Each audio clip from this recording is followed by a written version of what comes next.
Today we're gonna code lots with Mr. Kim Philpotts, and oh, how amazing you'll be.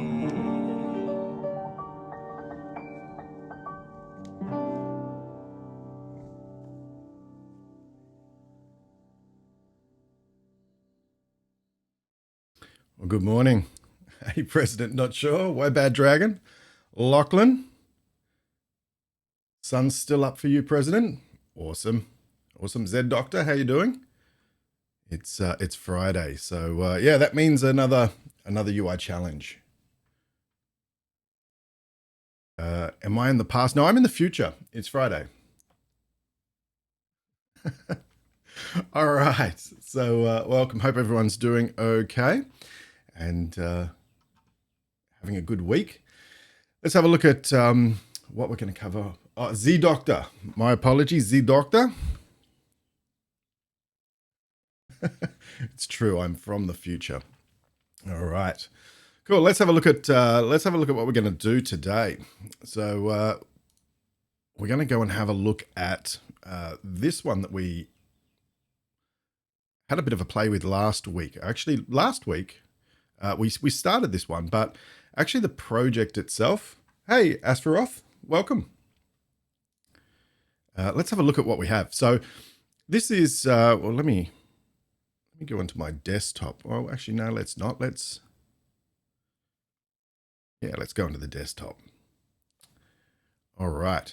So this is the UI. So originally we started this one out. We had it in portrait mode so we could swipe between images. So we did that one. And what we're working on now is the landscape version of this. So we've made a little bit of progress with this one. So basically it's looking a little bit rough at the moment, but we can basically go and navigate out some of the image here. So obviously we're not bringing in the other image. If we have a look at the source for this, or the reference design, it's a lot more fancy. So we're going to try and fancy that up and getting it all working today. So in terms of the what we're going to do today, we're going to finish this bad boy off, hopefully. And first thing we probably want to do is want to have a look at animating in that second image. So that'll be important. We'll go and create that sidebar with transparent buttons here, which we'll probably do with Skier Sharp, I think. At the moment, we can only go forward, but sometimes it's good to go back. So we'll add in the back animation as well. We also need to animate in the text. So the text sort of animates across here, and this one sort of swaps its text there as well. So we'll do that. And there's also this page indicator down the bottom here as well. So we'll do that. That's probably going to be just a Skier Sharp element inside of there. So that's the idea of what we want to tackle today. Now, let's go and get started, shall we? And let's sort of start off with that second image that we want to bring in. Okay, so actually, before I do that, I should mention where the GitHub repo is for this one. So that's where we find the GitHub repo. Fantastic. All right, and I'll make sure I check that in after the session. So Dragon, off topic, but have you ever worked with Signal R? Just basically, just a basic implementation. Nothing too crazy, but it's super awesome. I want to do some more stuff with it because it really is cool stuff. So you did a demo for your company. Awesome. I know James has done a little bit. He did a chat app which had Signal R in it. And yeah, Lachlan, I know Lachlan's been doing it with Blazor, right, Lachlan? So that's pretty cool. Definitely something you want to have a look at. Yeah, it's really cool. I just need a reason more than anything. Alrighty. Now, where should we start off? We're starting off with bringing in a second image. All right. So what are we going to do? At the moment, we've got a current bitmap. We've got a current bitmap aspect corrected. So the idea there is that the images themselves aren't the size or the aspect ratio of the screen. So we need to sort of correct those to make them in the right aspect ratio. That's the whole purpose of, there's a method down here, create aspect corrected bitmap. Okay, and that basically gives that to us. The way we're responding to things is we've got our tap gesture recognizer and our button. We'll change that a little bit later on. And we're basically creating ourselves an animation. We're adding in a bunch of sub animations, which is actually giving us some new values to animate the various slices out on. And then somewhere, probably about here in the render code, we're saying, let's go and go through each of those, work out our source and destination, and then animate that in using that value there. So we'll do something a little bit similar here. But let's start off by creating ourselves a secondary sort of bitmap here. Okay, so we'll create ourselves another SK bitmap, and we'll call this like our off-screen bitmap. There we go, something like that. Actually, I should put a little bit of music on, shouldn't I? Let's try that out.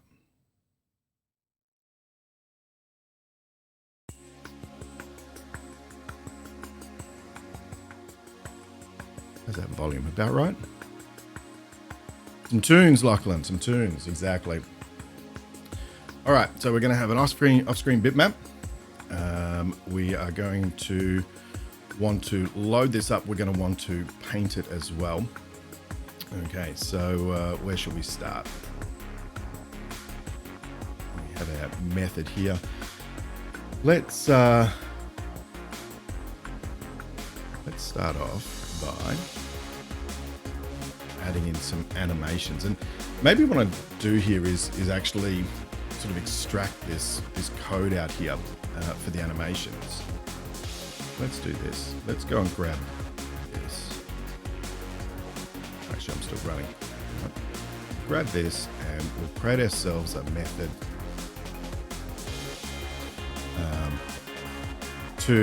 we basically want to have a method to create the various child animations. So I'm going to have one which is like add child animation for like outgoing. And then we'll also create ourselves a method here for the incoming. Yeah, sorry, Lachlan. Now let me turn that down for you. How's that? I can turn it off entirely if you'd like.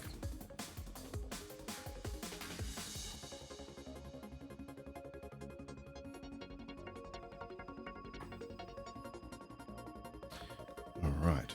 So we probably want these to, we'll just add them in.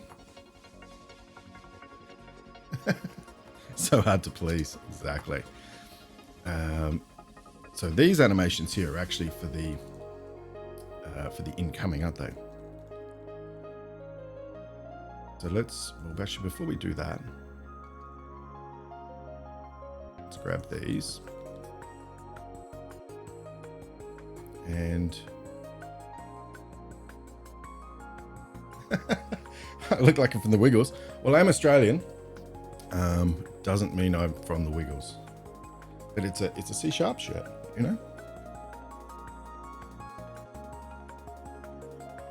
So let's get our parent animation.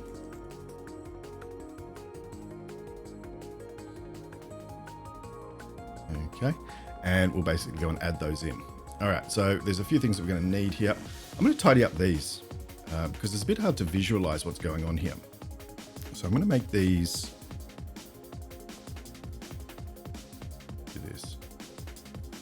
So they all line up.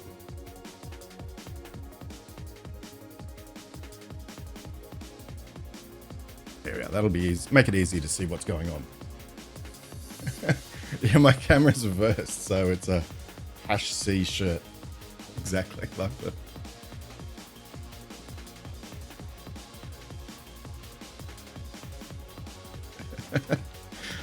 tropical holiday. I like it. All right. Now what did we break here? We broke screen width in pixels. So we need screen widths in pixels, which is going to basically be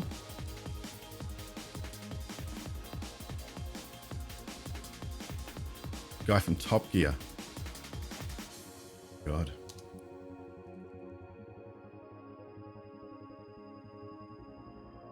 Let's go and get the canvas size, and we'll get the width. I'm pleased you said a younger Jeremy Clarkson, the Doctor. Although sometimes I feel older. All right, cool. So we've got a screen width in pixels, which of course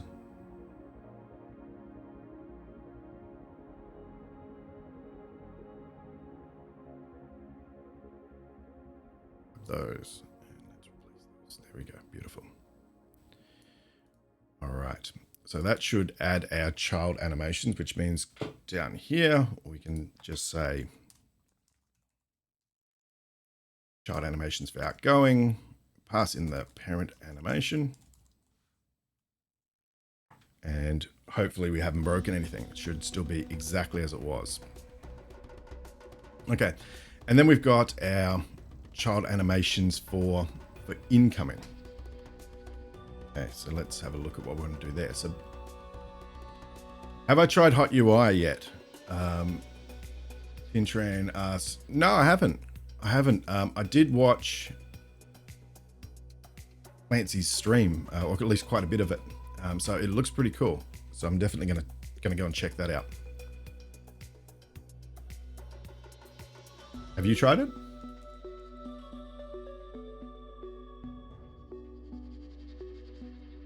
Hey, hacker, welcome.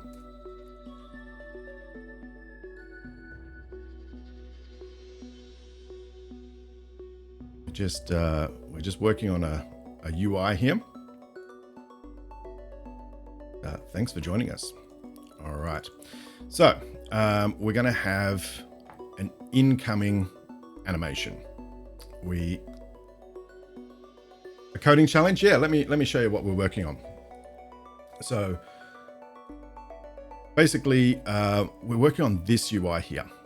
So the idea is that when somebody hits here, it sort of divides the image into bands and then slides them across the screen. So that's what we're working on.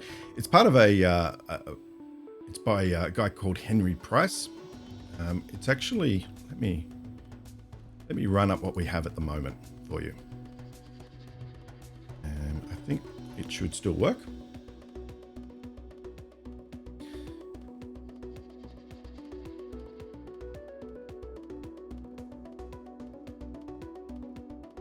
All right, so it's kind of got two parts to it.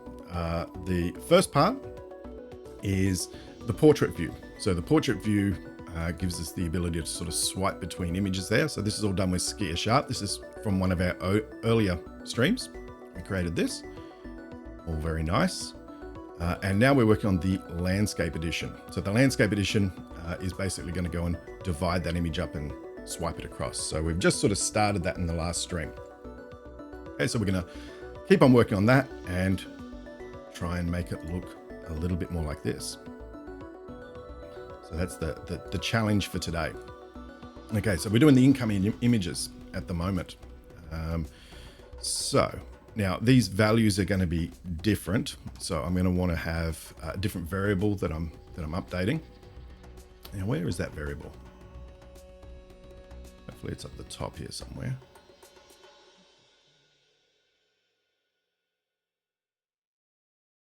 Grab these. I hate having variables defined halfway through, so let's go and put those up the top.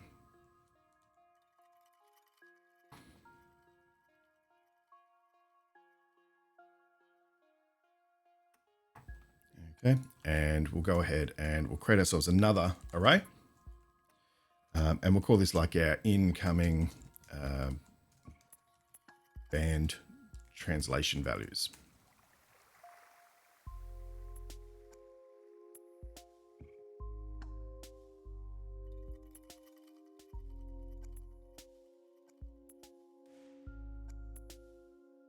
So Hacker, you say you're transitioning from or into C# from Node.js, since in my area people are only looking for .NET devs. Only be doing free courses on Code Academy for 2 days. So it's nice seeing someone else more experienced write code. Excellent. Well, maybe a little bit more experienced, a little bit hacky, but anyway. Oops. All right, so I've got these values here, and that is what we're going to animate. So in our incoming. So I'm effectively going to say, okay, well, let's get these. Let's replace those. And we're going to go a slightly different way here, right? So instead of going from 0 out to the end of the screen, we're going to go from outside the screen, and then we're going to sort of animate in. So in other words, let's get rid of those ones. So we're going to go from minus screen width in pixels, which will be off to the left-hand side of the screen. I might just get rid of these for the moment. Okay. And we're going to end up going to 0.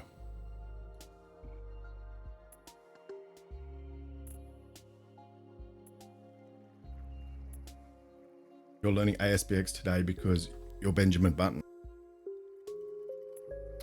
Yeah, I am doing a little bit of .NET Core stuff. So I'm a bit like you, Lachlan. So do I only do mobile apps? No, I don't only do mobile apps. Mostly I do mobile apps, but more and more doing a lot more stuff in Azure.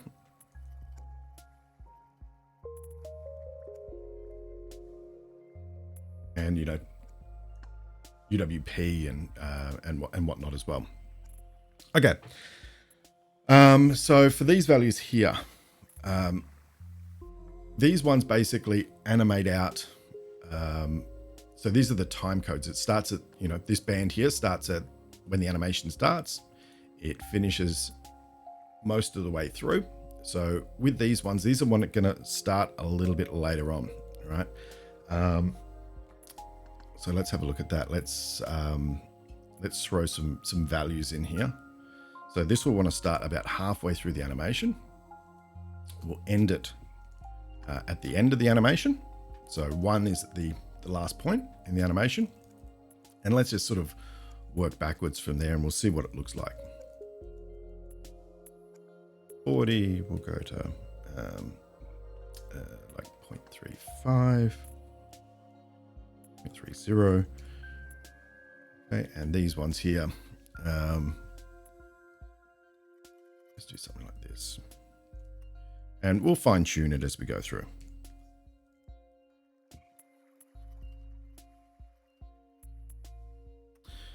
Do I think live streaming improves your coding since you're basically using the rubber ducky method? Yeah, well, I think it does actually. It's fairly challenging because it's hard to just sort of talk through what you're doing as you're writing it. But yeah, I think it does. It also helps me to make sure that I'm always working on something as well. You know what I mean? So it's sort of a forcing function. Like every Friday, I'm going to go and do some UI stuff. All right, so I've got add child animations for incoming. So let's call that.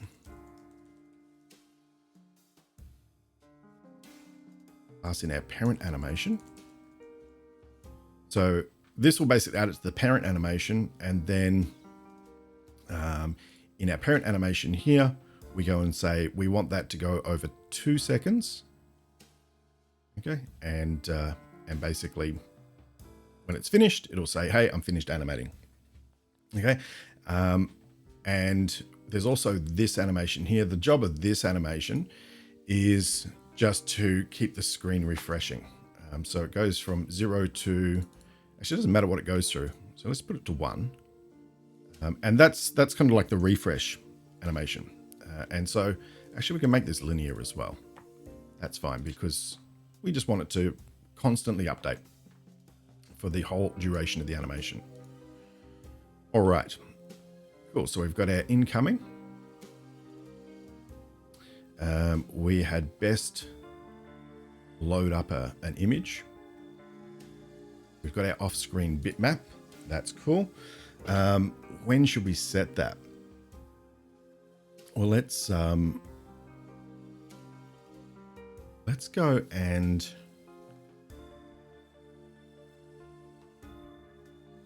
basically here, this is where we're painting our actual surface inside of here.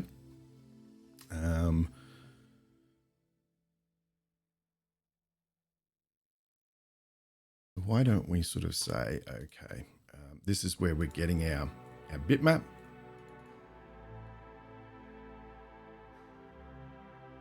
Okay, inside of here, we may well want to actually go and sort of load it up here, I reckon. Or maybe when we do our animation, or when we actually trigger it.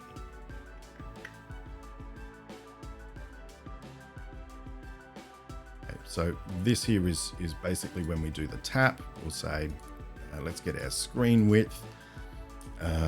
Then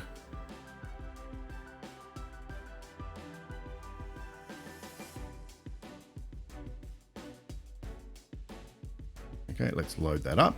So let's say our off-screen bitmap. Of course. Our aspect corrected bitmap. And in our view model, we need to make some okay,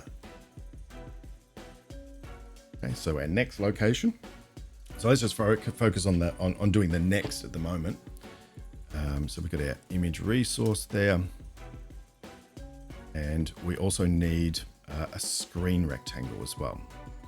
Okay, so screen rectangle is going to define how big it is. So our screen rect is a new rectangle, going from 0 to 0 to basically the width and the height. So in other words, a full screen.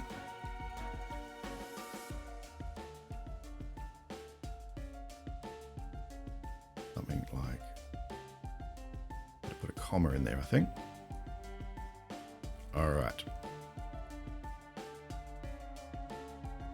Then we could say, let's load up an image. Let's aspect correct it to the screen rectangle.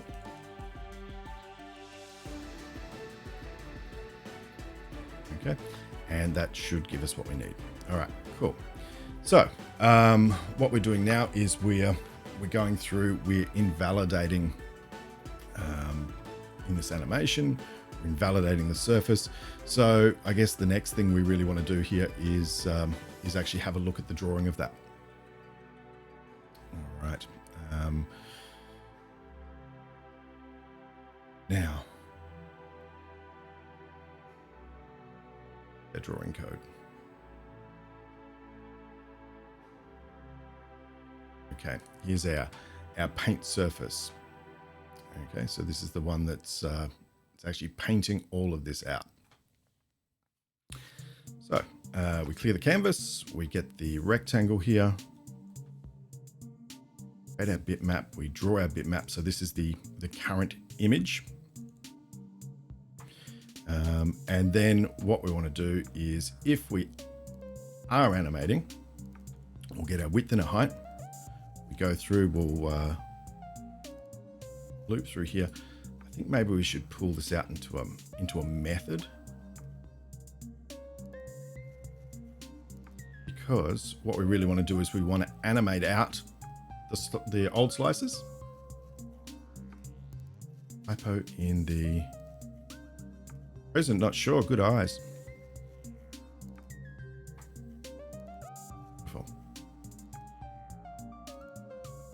Let's pull this out into a method.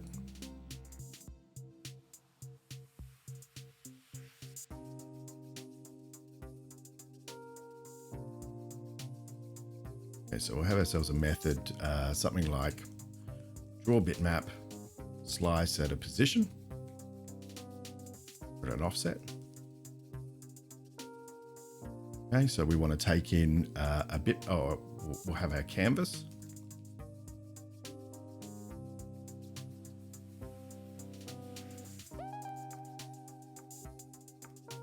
Paste this in here before I lose it.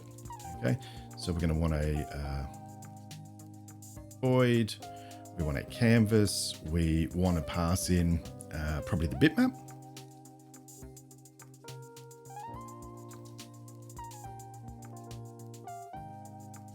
What else do we want? We probably want to pass in the animation value.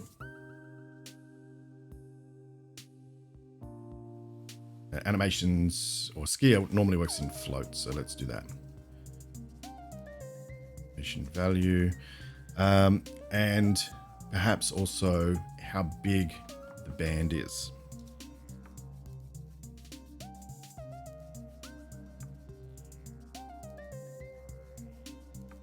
Bandwidth and band height. Oops. All right. So let's now have a look at how we'd go and create this. So the first thing we want to do is we want to work out our source rectangle. This is an SK canvas.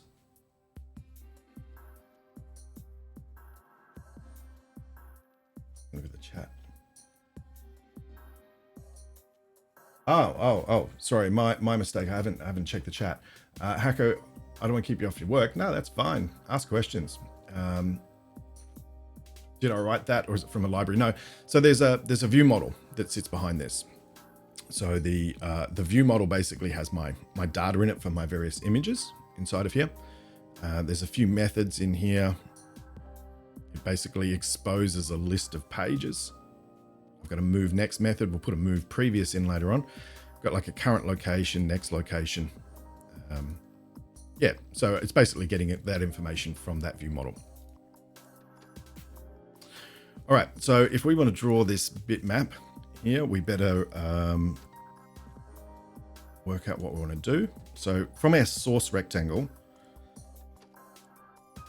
excuse me, I got a man cold, so I'm trying to not cough in your ear.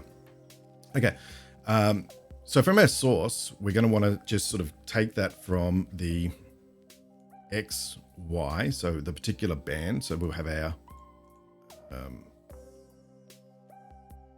let me put this over a few lines so I can see it.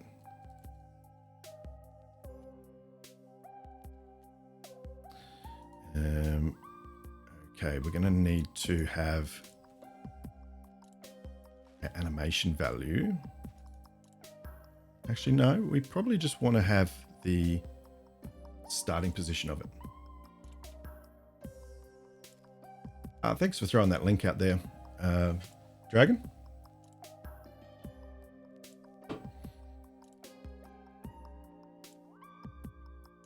All right, so we actually also need, apart from our animation value, which let's just call this, let's do this, let's get our starting point here. Okay, we want our offset X.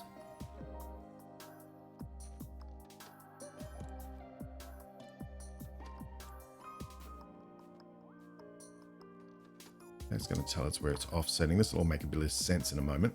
So our source rectangle, we're going to say we want to go grab it from 0 and start position. So that's the XY. We need the width. Okay, so that's going to be our bandwidth, if I could spell.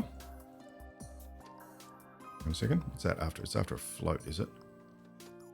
It's passage as a float.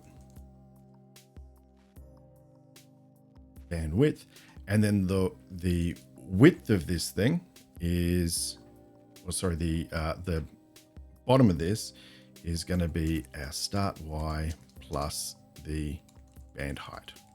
Okay, so that's working out where it's going to copy the information from. The destination says, where am I actually going and putting this on the screen? So in this case here, we want to have our offset X. We'll have our start Y. we want to say, we'll get the offset plus the width, and then let's get the start plus the band height. I think that should be okay.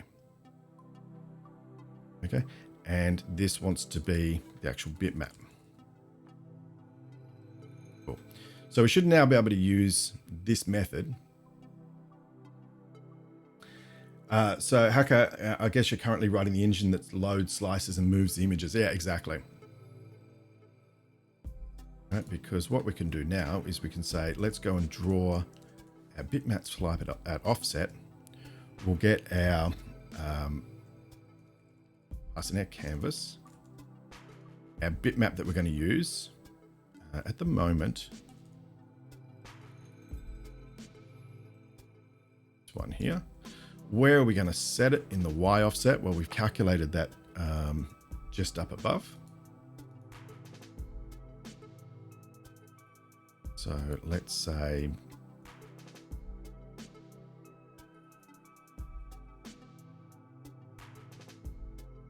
what's our next one? Our offset X. So that's going to be, in this case, it's just going to be basically this value here. Okay, so that's the value that's animating. That tells us where it needs to be offset X. The width and the height, we've already calculated those up here. Band width in and the band height in.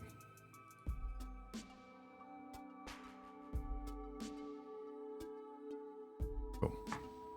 Okay, so that's going to draw our slice from our current bitmap, translating it across those values. We can then use the same bit of code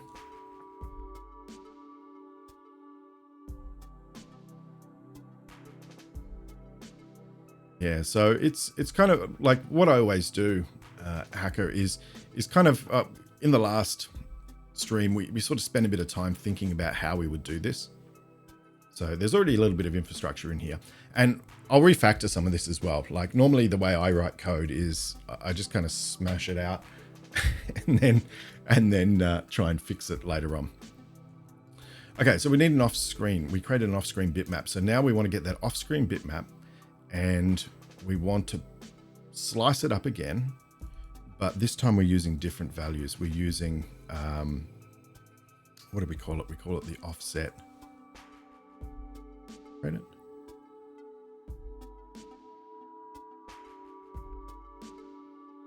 Did I not create a variable? I thought I did. Incoming. See, like for example, these variable names, later on I'll change them. Naming's hard.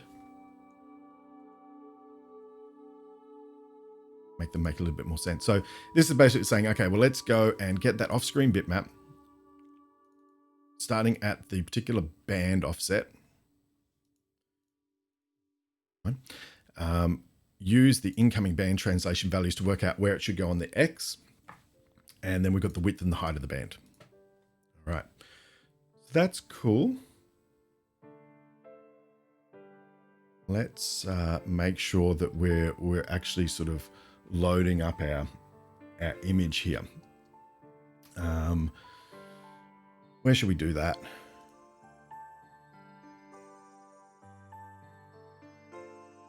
Probably when we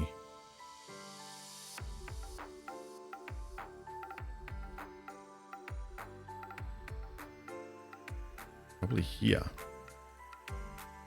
which is what we have. Okay, what did I break here?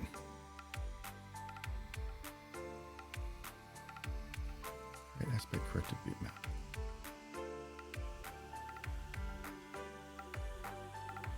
Okay, so at the moment, this create aspect corrected bitmap is taking in a bitmap and it's giving it a destination rectangle. We can probably do better than that, because if we go and find out where this is being used,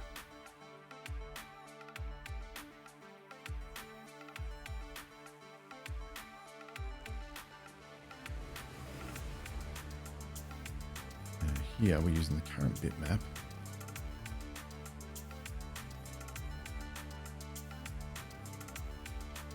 We're drawing the bitmap.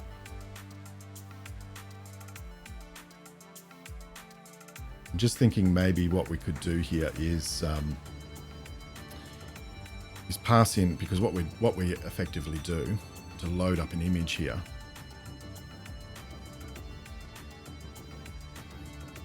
go ahead and we load it from an embedded resource, but I could actually do this.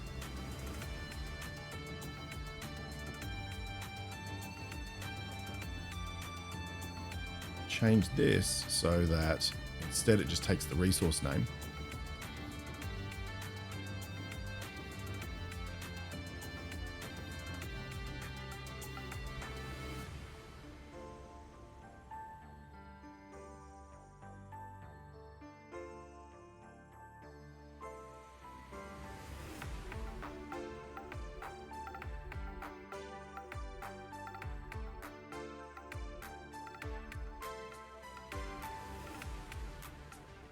Okay, so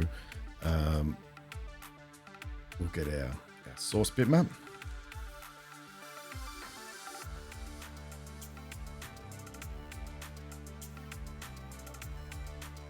Excuse me. Probably going to be doing that a lot. Okay, so we load up a source bitmap here. We then create an aspect fixed version of it, right? So the idea, as I said, was that, different ratios. We return that out of here. Cool. Now, should be able to find my errors here and say, okay, well, let's pass in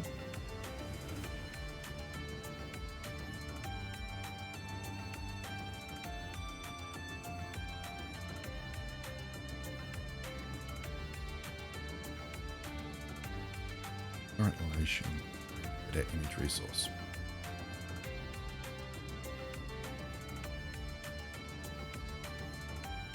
Do we want to do that? Sure that we want to actually load this every time we're going through the painting surface. Let's just, well, actually, we'll just do it once. Let's do this. Let's say if that is equal to null, if we haven't loaded the current bitmap, let's go ahead and load it, and then we'll draw it. Cool. All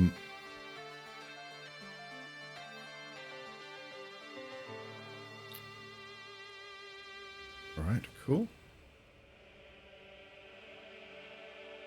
Let's load up our other one, which is our off-screen bitmap here. That we've created that. That should be okay now.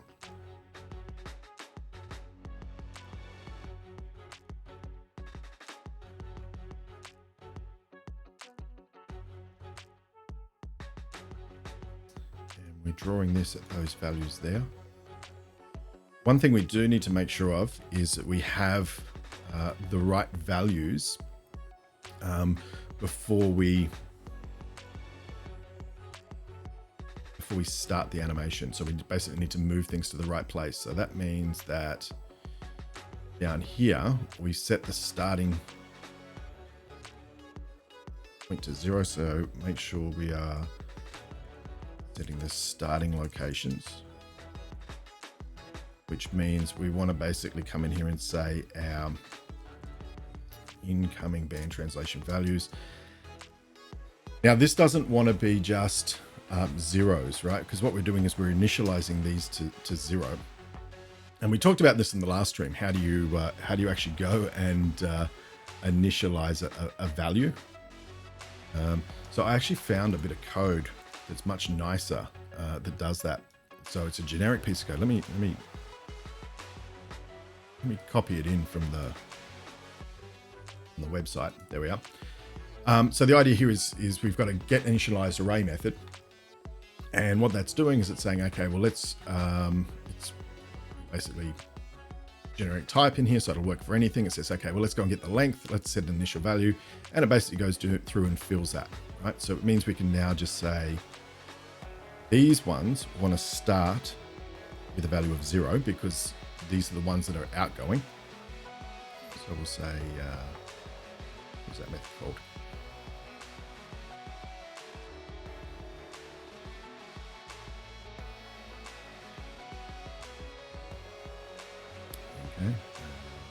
And so that's going to be an array of doubles.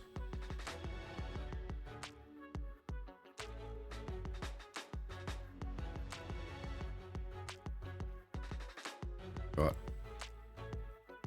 number of bands that we're creating, and we've got an initial value of 0. Cool. All right, so then that's going to be initialized, and then this one will initialize array of doubles.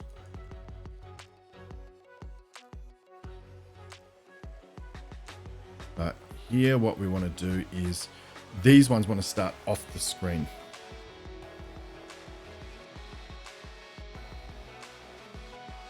Okay, and we're just doing the next at the moment, so I'm going to set these as minus.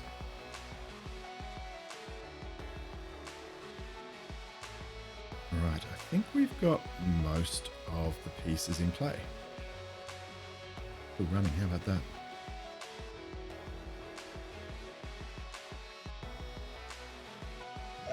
Sometimes things don't work. All right. It's my semicolon.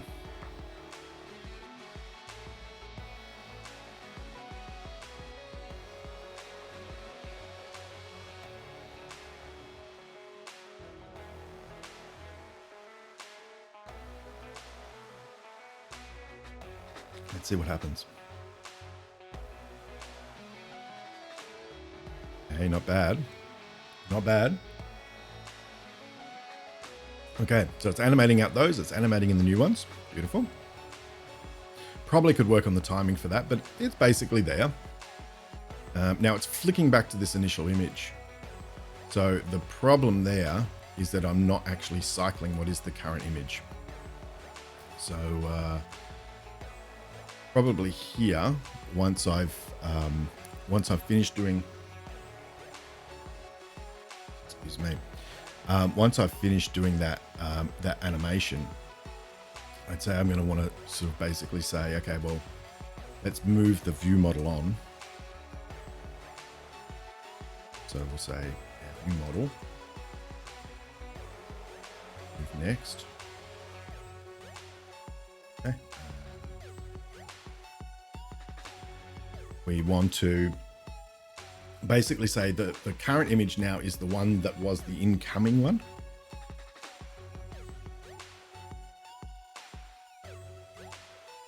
So that's going to be whatever is in our off-screen bitmap.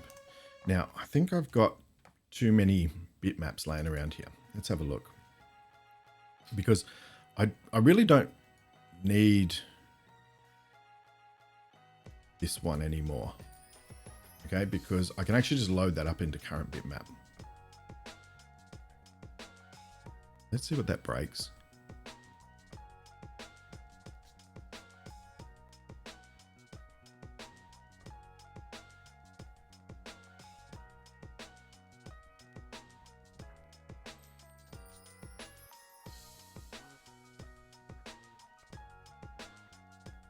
So Hacker says maybe you could change the light blue background that is visible in the transition to the image that is shown but blurred to create a nicer effect. Yeah, I think what we want to do, if we have a look at this image here, is basically just got white in between.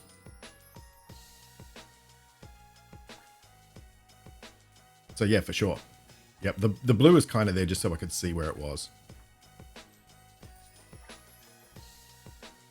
Let's copy all those. Make sure this is going to work for me. And let's change that background to white. At the moment it's sitting there as light blue. Let's make it white.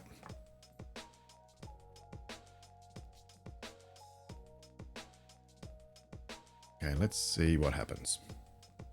See if I've broken anything, basically.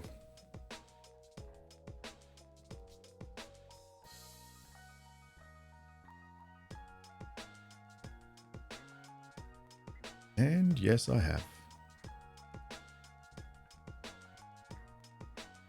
Okay, but our move next is working now, so we're sort of scrolling through the images. That's cool. Now something's not right with this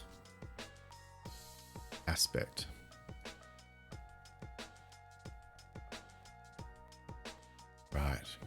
So here at the moment, what we're doing is we're loading up the current bitmap.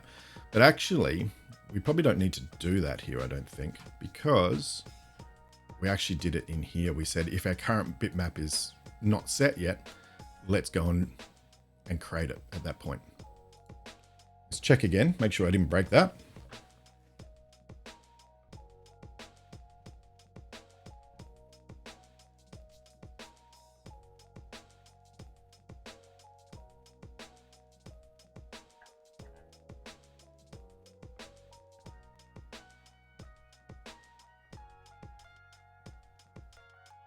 Okay, not too bad.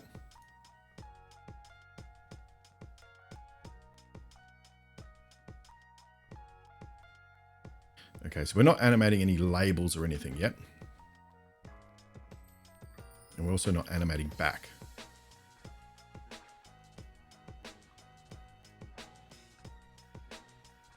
I probably could work on the timing.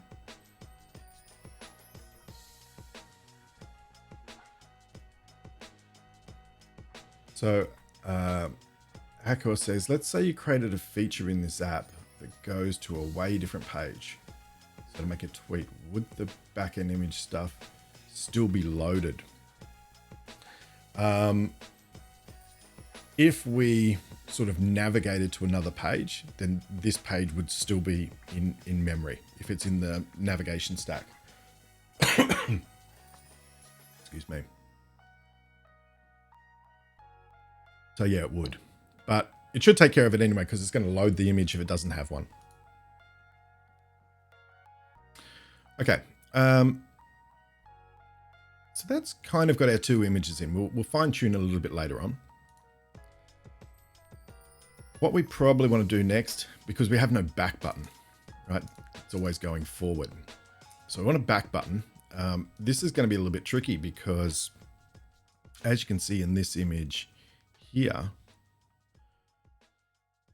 okay, what it actually has is it's got a button here and it's got a button here, but this button here is actually transparent. Okay.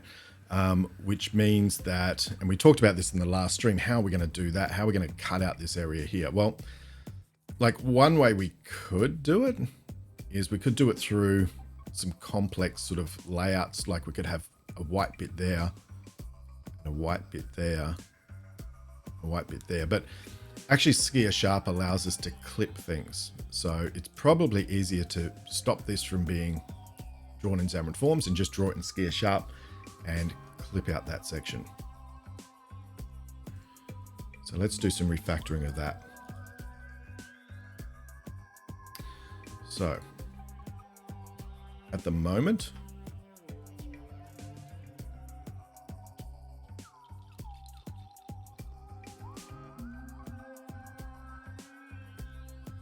this is, yeah, it's really important. You know, even though, so the question there is it really important to write code for mobile apps that don't use unnecessary memory? Absolutely, because even though mobile devices are super powerful, they're still quite constrained in terms of memory. So you do definitely want to always profile your mobile apps and just make them as lightweight as possible.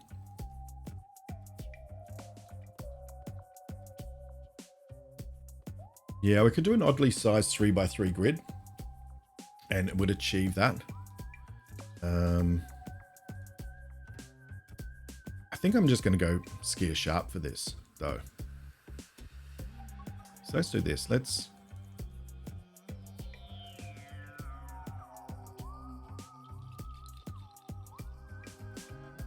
run it up first.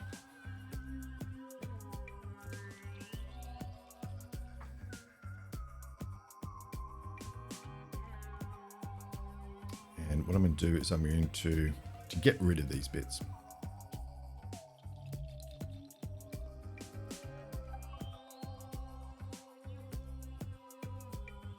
All right, cool. So I'll get rid of that. And this box view here is giving us that. So let's make that Skier Sharp instead. All right, so we'll get rid of that.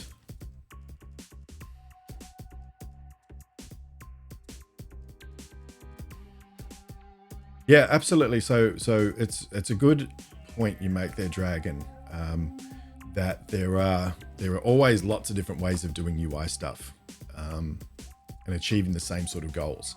So in my case here, I think ski sharp is fine. But yeah, exactly as you said, what we could have done is we could have had like a grid that is like, let's say it's three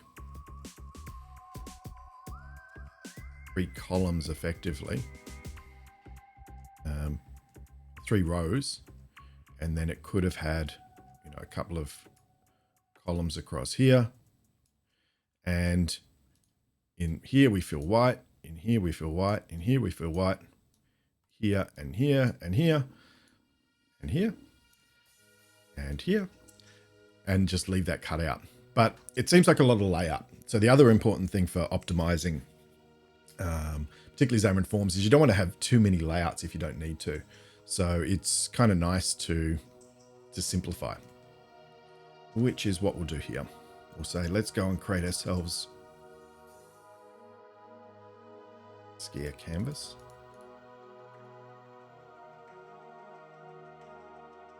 Let's sigh. What's Visual Studio doing? Hello, Visual Studio. Hello. Hello.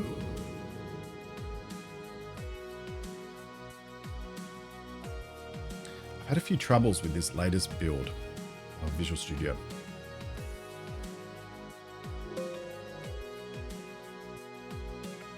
I don't think this is coming back.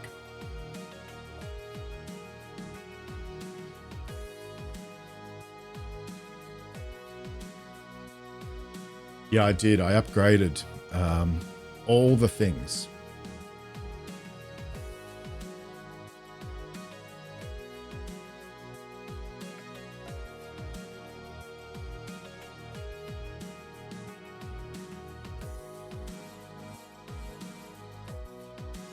No, it's definitely not coming back. Let's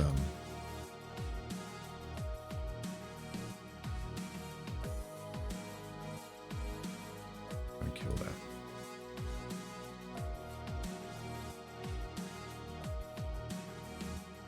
Sometimes it's easier said than done.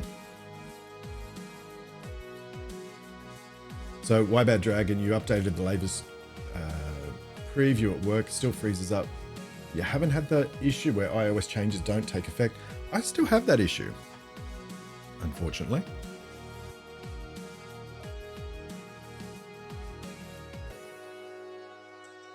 And end this task.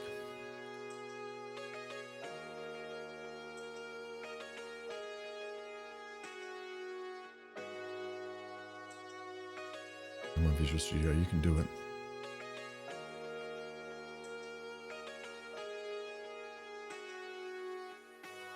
Come on. Die already.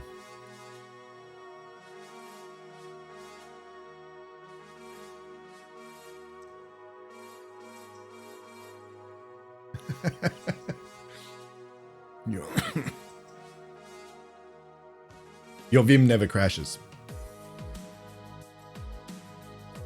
Fun. Over here in Task Manager trying to kill it. Die already.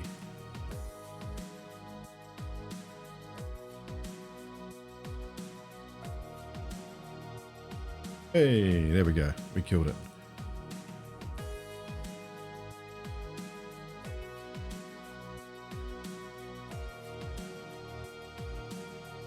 Load up a new instance of Visual Studio. Fortunately, it's relatively fast to start normally. All right, let's bring this back up.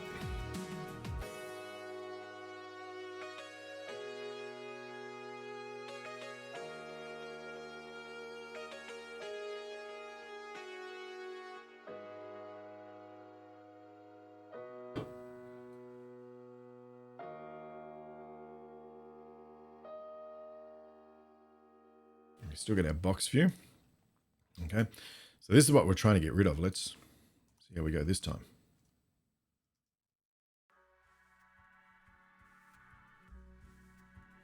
we go. That's better.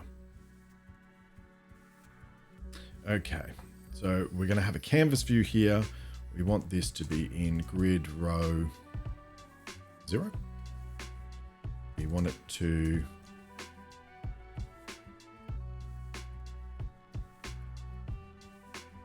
grid row span, because we've got multiple rows here. Set that to 2.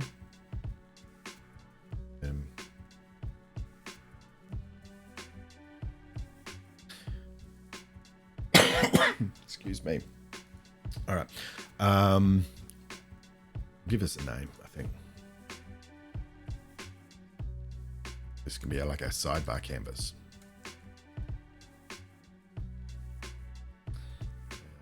What else do we want to do?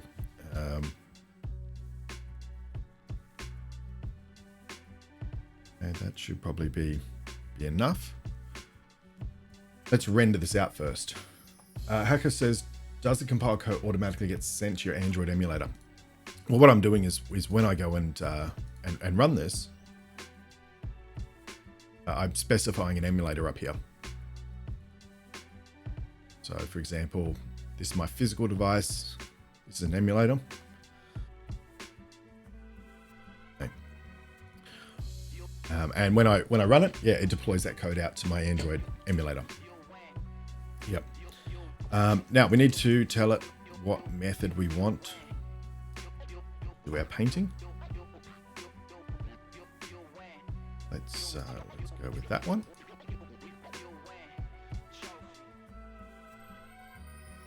Okay. Now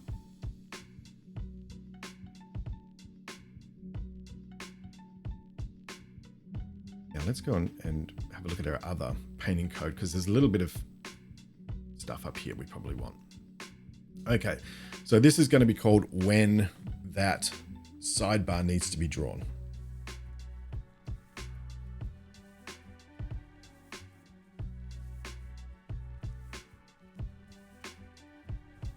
So, okay, well, let's go and clear off our canvas. We then want to go, and effectively just like paint a white background, if you like. That'll be a good starting point for us. And then we can draw on the other elements in there as well. Okay, so we'll get that. Man, my cold's terrible. You just grab a drink. Okay, let's clear our background. Okay, so let's get ourselves a rect.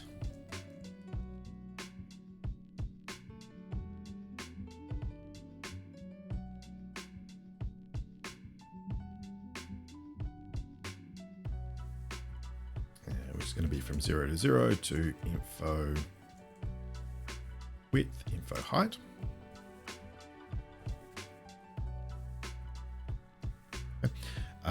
And what we can then do is we can draw that. Right, so we can say under our canvas, let's go draw rect.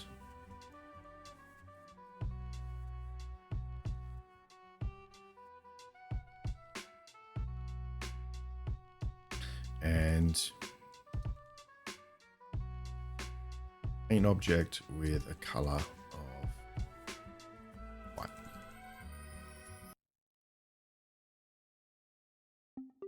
Cool. So that should give us our white background back again. I'm just going to spin this up, just to make sure that is the case.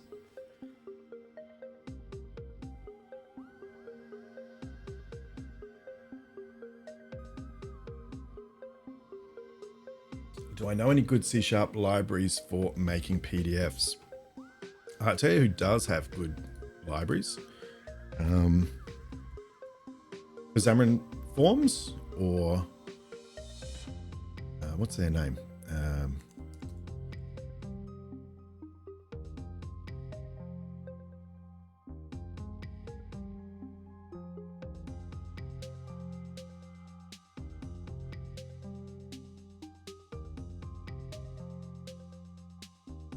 I'd give these a look at.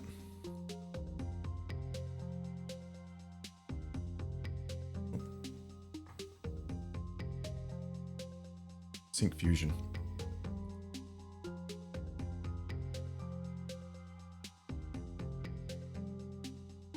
Dragon says PDF Sharp.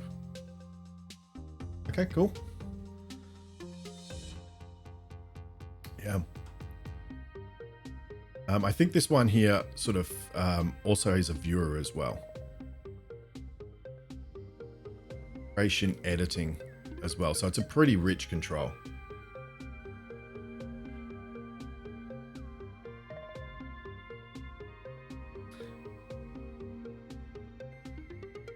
Lachlan says he uses DevExpress. Unpleasant to work with, but powerful.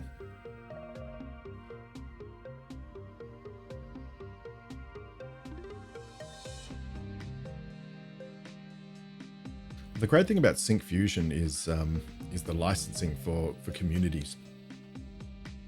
They got a very good licensing model, a very cheap licensing model. Okay, cool. So we got a white background. Great. So what we want to do now is we kind of want to draw ourselves a couple of buttons, right? So we actually want that button there and then a cutout here. So I would say what we'll do is we'll actually not fill the entire width. We'll work out how big a button should be. So we'll make our skier canvas like this big. Just draw our background over that area. And that way we can draw a button here and we can draw a button there. Let's give that a go. Okay. Now, one thing is when you're working with Skier Sharp, it actually does everything sort of pixel based. So it can be useful to work out what the density is of the device. And we can get that by a formula, or I think, let's have a look, Xamarin Essentials. I think the device capabilities, device info. No. Info.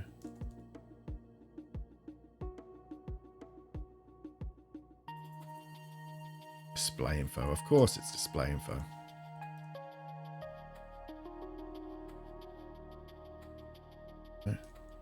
What would it be? Device display.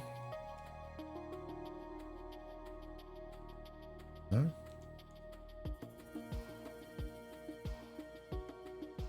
Is it? Oh, maybe it's for the, maybe that's it.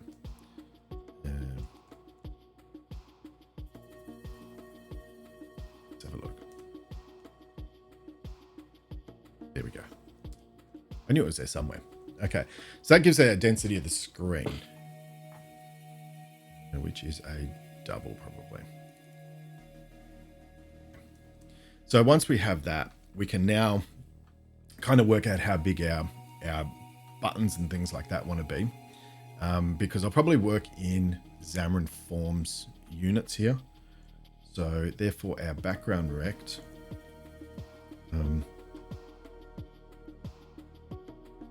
say how big will our button be?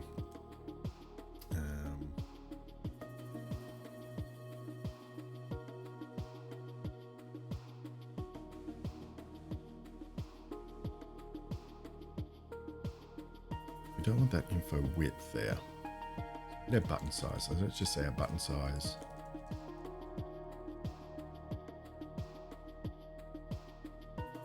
For example.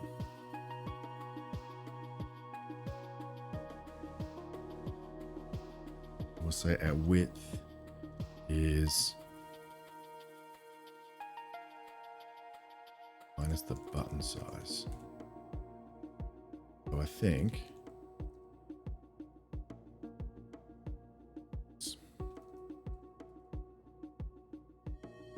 we'll refactor this.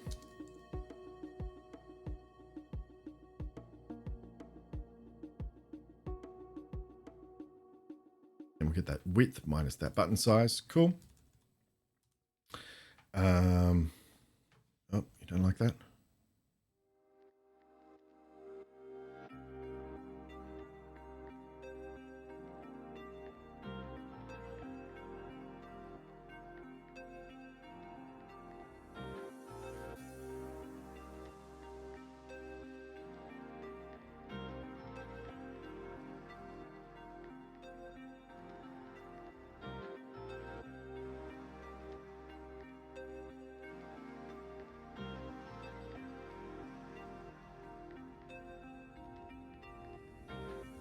Okay, that's going to mean our background is there.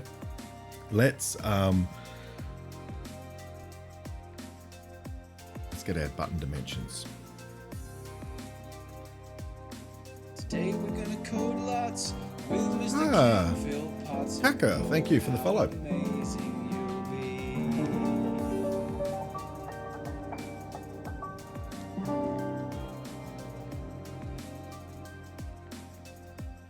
Appreciate it.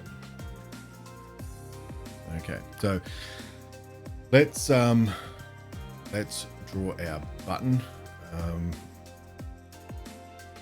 there's gonna be some calculations here. Let's create a method.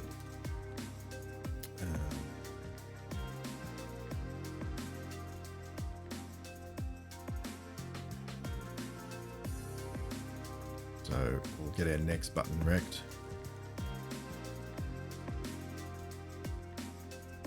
And we'll do some calculations in here. So we basically want to say the size of our sidebar. And that's going to be our sidebar canvas dot canvas size.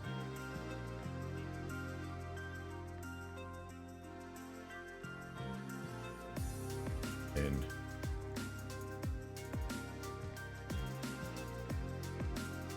the reason I'm doing this is getting this rect is because what we're going to have to do is not only work out where this button actually is, we'll probably also draw the indicator in the middle of it.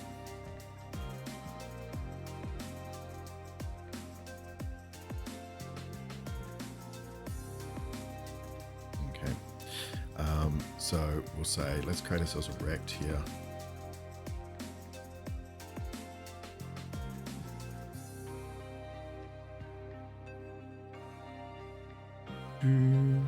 So we want to say the sidebar, this actually wants to go to the sidebar width,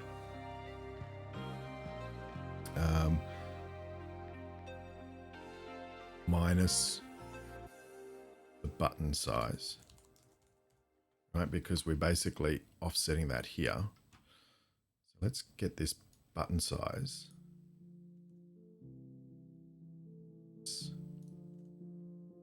This is a variable up here.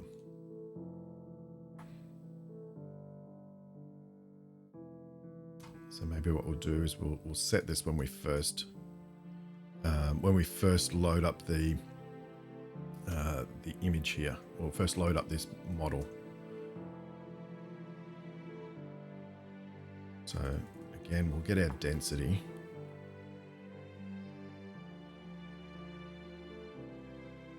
Of doing this every time. Do this once when we start up, because I'm assuming the density isn't going to change.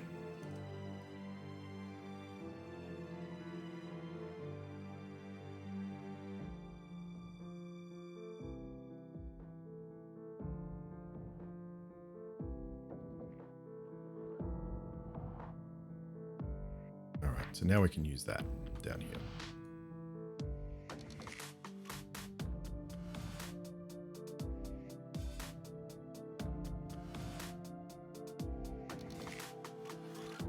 There. In terms of its Y position, we probably want to,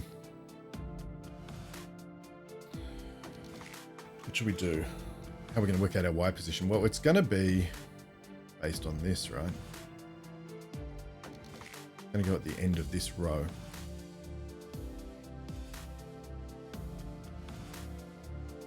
So I suppose we could basically go and work out the top of the button. And I think this is something we probably want to pre-allocate. So let's go. I want to get it by the density.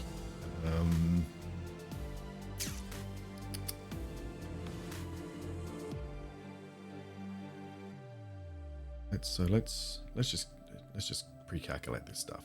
Button size, button top. That was 150, right?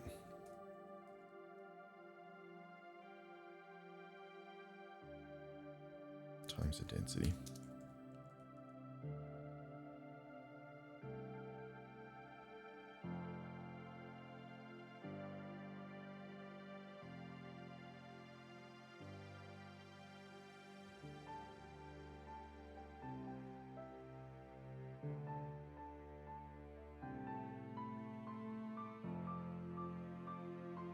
If we go and we calculate that now, we'll be able to say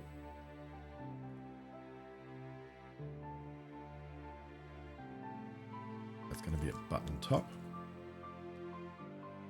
The right hand side, or the width of it, and it wants the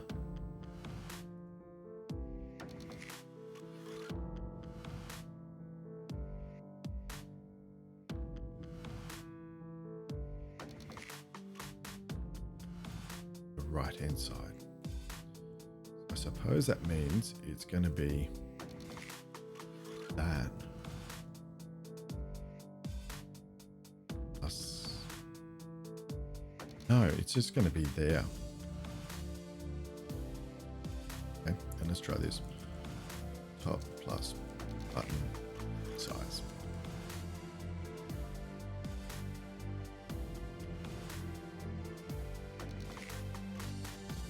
So isn't the second button position first button width plus the end of the first button?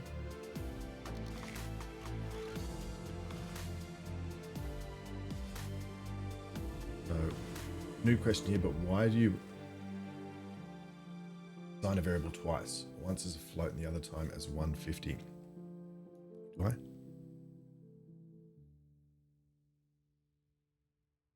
So all I'm doing here is I've just got these variables so I can use them around the place. So I'm basically just saying, hey, let's go and get that, make that button size 30 times the density, 150 times the density. That's just to position it basically, because I'm going to be using these values.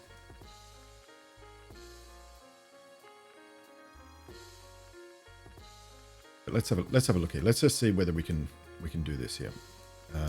So let's return rec. Let's just see what happens.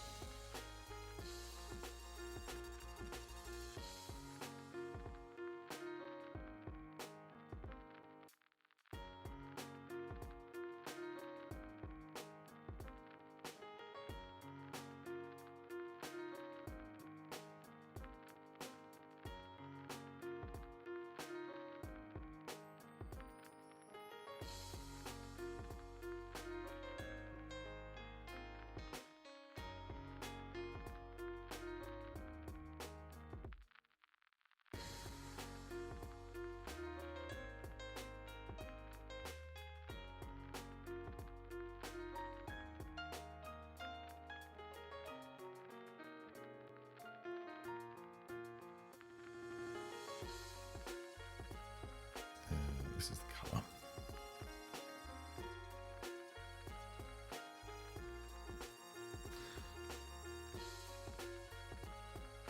Make this red to start with, just so I can see it.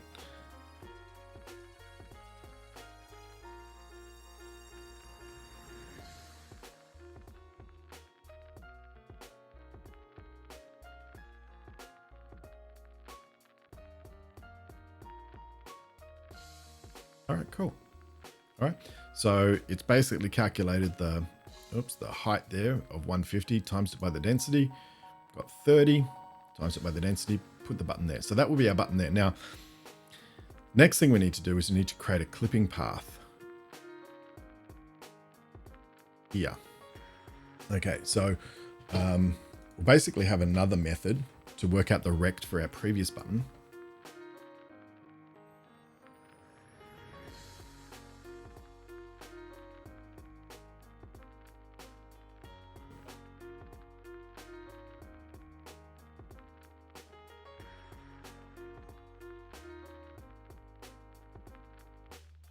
Probably don't need this. Like, I don't need that.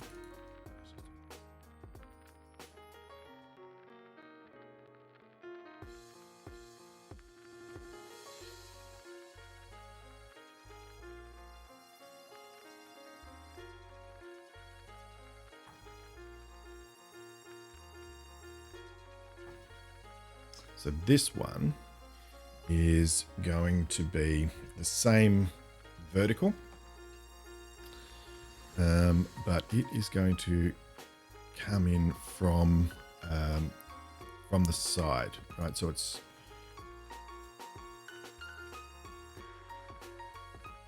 probably like, instead of the button size, 2 times the button size.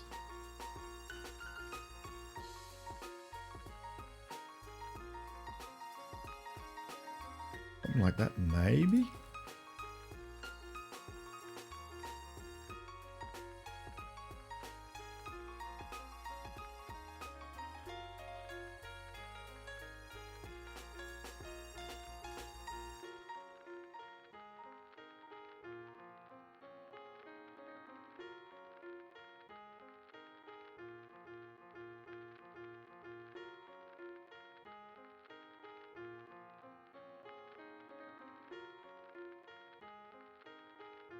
Put this one in blue.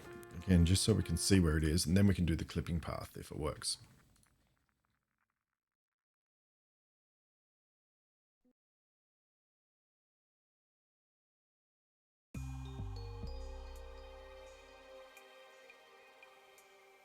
Cool. All right. So we're going to have 2 buttons in the right place. So let's clip this one out. So one of the nice things you can do is you can basically say, create a clip path from this rectangle.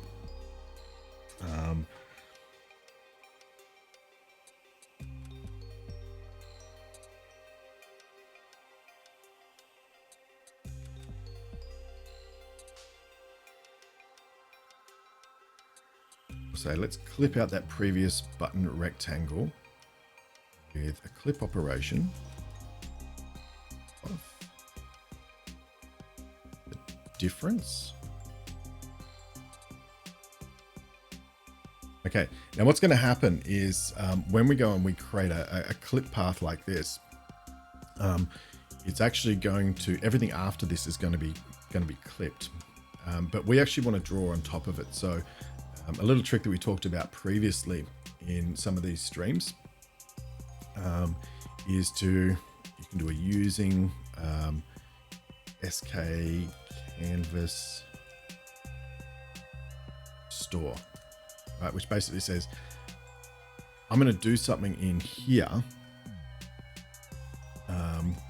which is then, so I would basically say apply. What I would do is I'd say inside of here, create my clip path. Okay, so anything within this using is going to have this this clipped out. Put this down.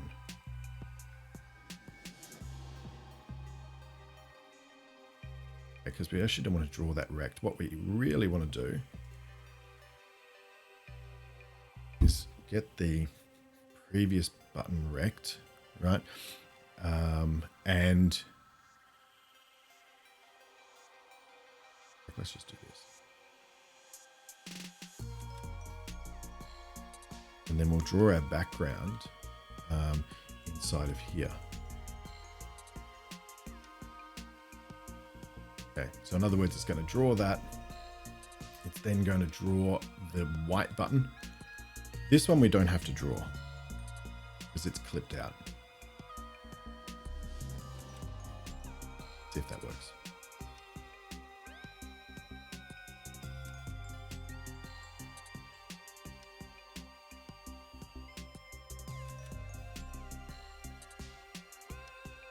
Beautiful, right? So there we are. That's clipped out of there, so we can see the image behind it. Now, unfortunately, we don't have our gestures anymore, so we need to put those back in. But we do have that clip out there, which is awesome. Okay, good starting point. Now, what can we do? On our canvas view, we do have, it does have touch events on here, so we can create a touch event. I think we need to enable it as well. And what we should then be able to do is in here basically say if a location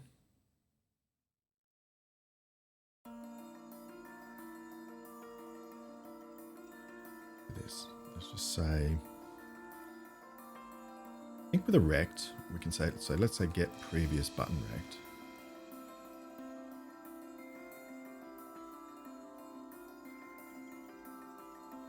I think the contains method here. Okay, we can say, hey, does this contain that location? So is it in the location of the previous button?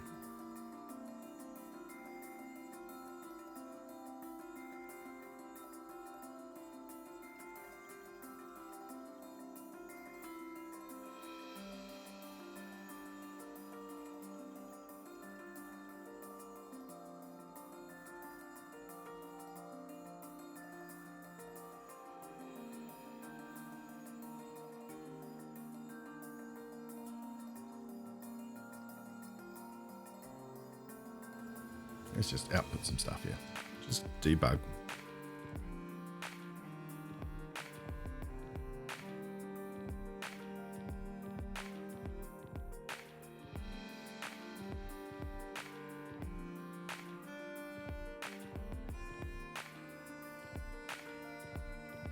No idea if this will work, but we'll find out.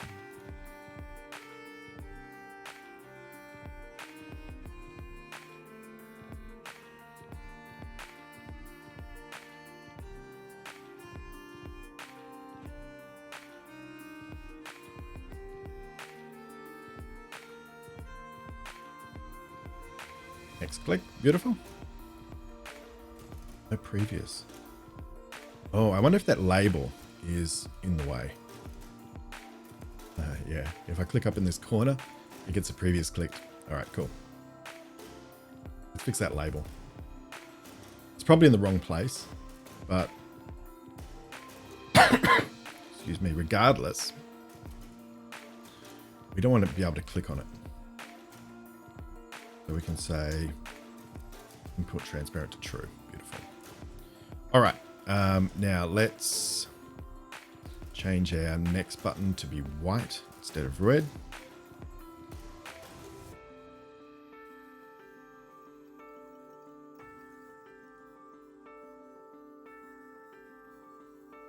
Worry about, oh, actually let's make this next button work, because we already have next kind of working, but at the moment it's sort of tied up to this tap gesture recognizer. So let's extract that out into a method.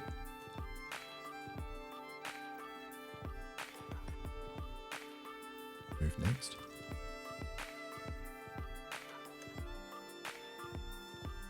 Something like that.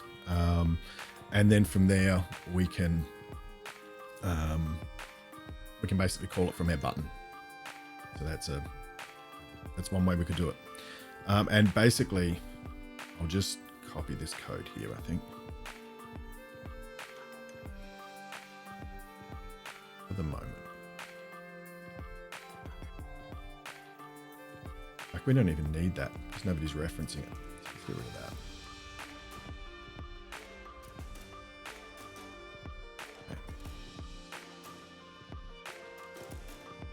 Theoretically, if we call move next from our next button,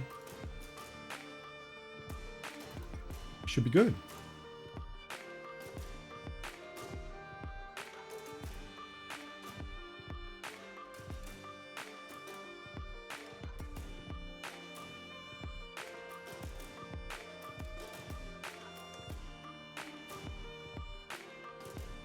Beautiful. Okay, and we can see through the hole. This is awesome.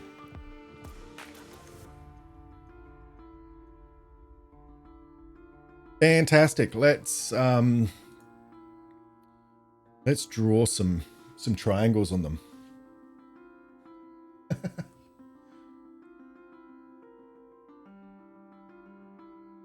Sending the pride line, dragon. Beautiful.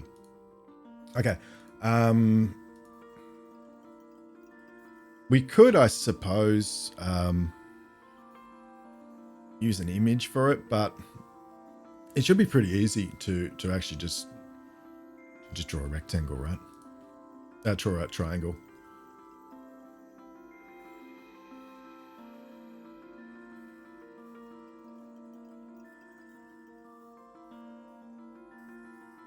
Right, so how we're going to do this, we'll create a path.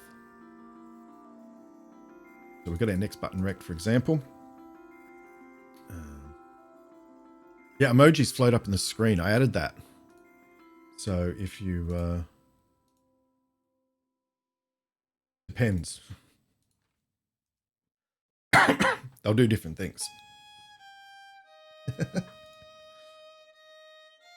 All right, so if we want to draw our arrows, we're going to create ourselves a path.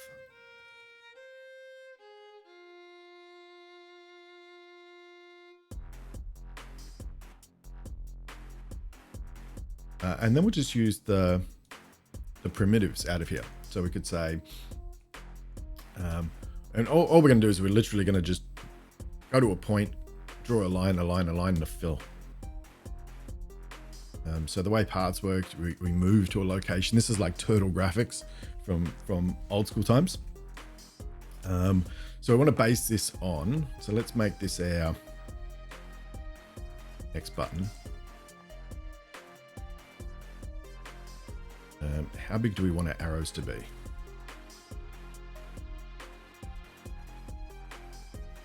10. Let's just try 10.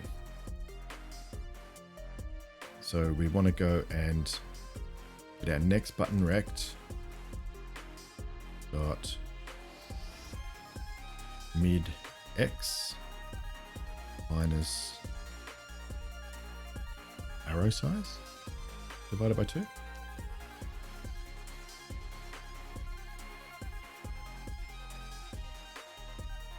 Okay, so the idea is that if our button is like this, that's our button rect. We basically start from the middle, come back half the width of the button, and we'll go up to here, and then we'll draw something down to there, we'll draw it to there, and we'll draw it to there.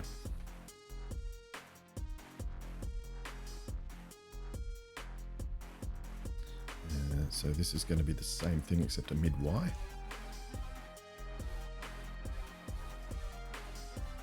That's our starting point.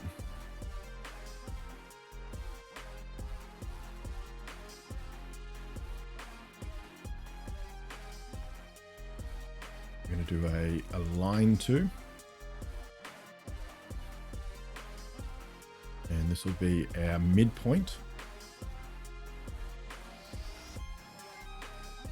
And this will be midpoint plus this.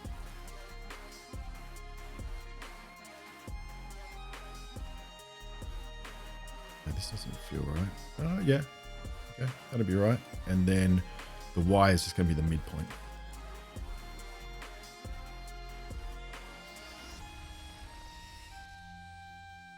We'll find out in a moment when we run it.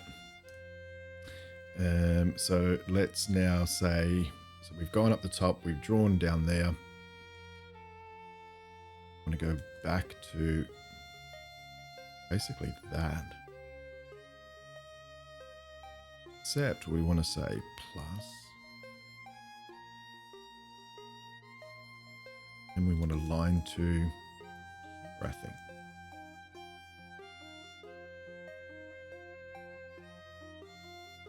Close our path.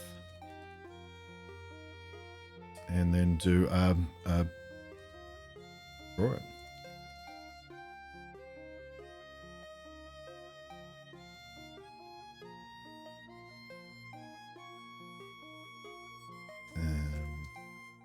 So which one's this? Is our next? So our next is white. So this would want to be black.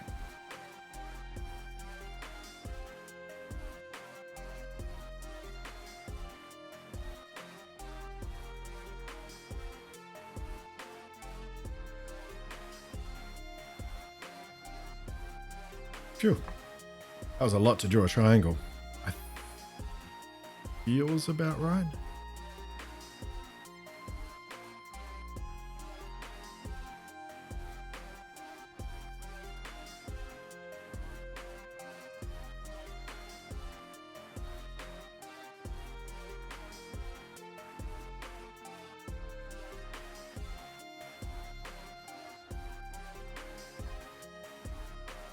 Oh, this doesn't, this is an SK Paint, isn't it? Yes, it's an SK Paint. Okay. And then we set our color. Beautiful. Let's give it a run, see what happens.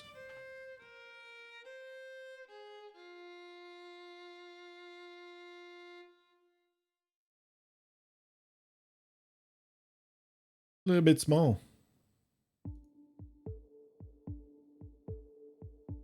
A little bit small. And I think the reason why is because we've mid-Y. Oh, that's 10 pixels. Should we times that by the density?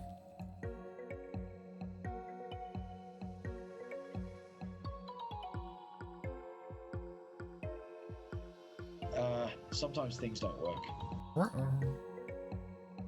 We had our density.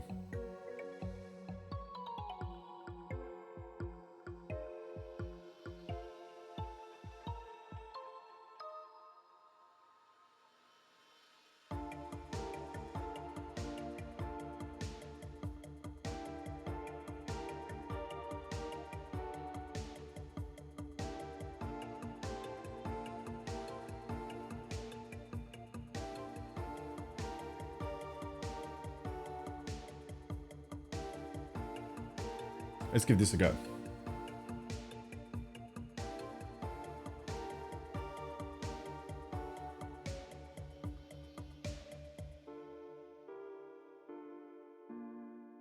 Too big.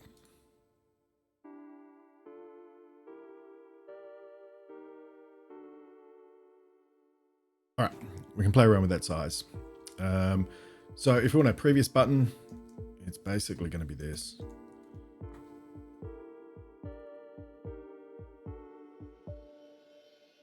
Except it's going to be our previous button rect.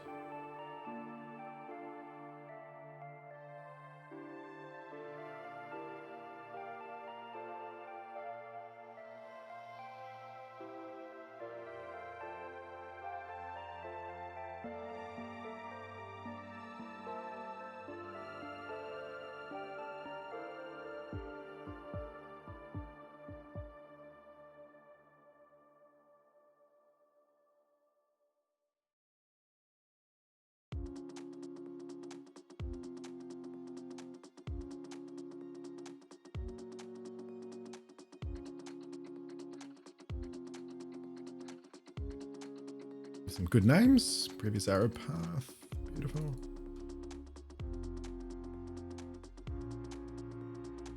Yeah.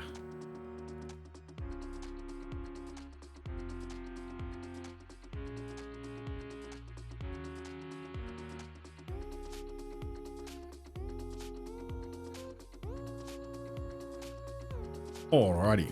And this one wants to be white.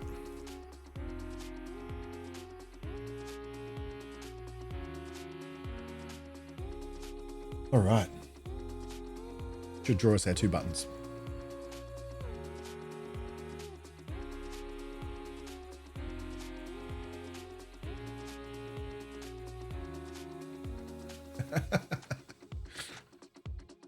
Of course, we need to change the direction of it. But it's there.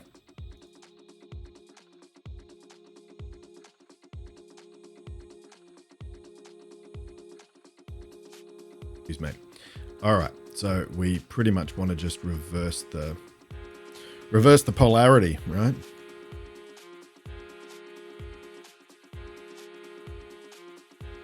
Beautiful.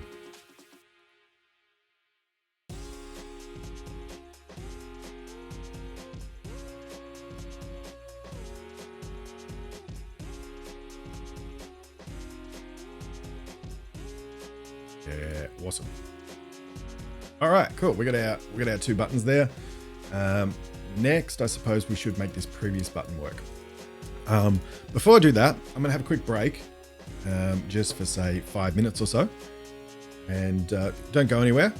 When we come back, we'll make previous images happen. So we can actually do that, and then we'll do some text animation. All right, so let me just swap over here. I'll see you back in 5 minutes or so. Start a timer.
Talk about another kind of world.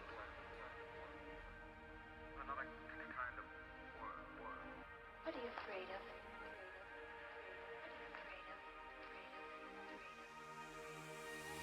I'm lost in old ways. I'm not afraid. Well, here goes nothing.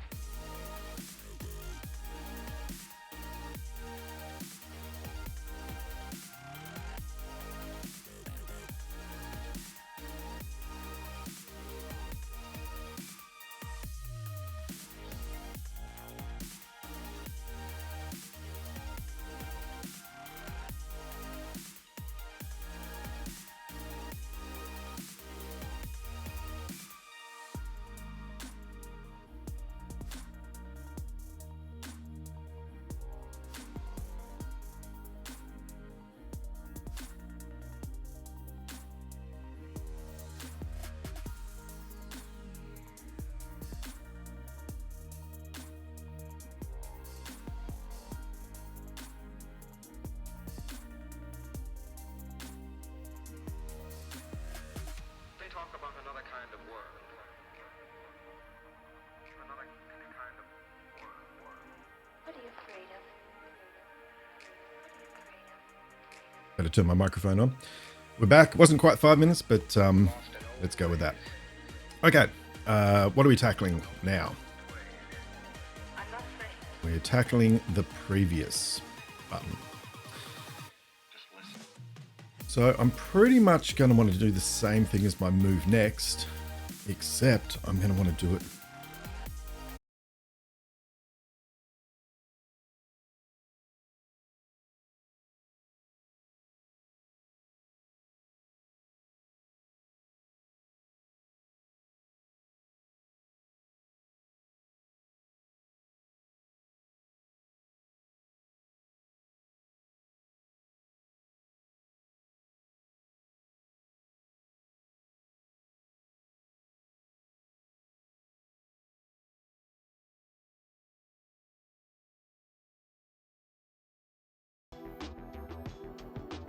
Okay, I think we're back.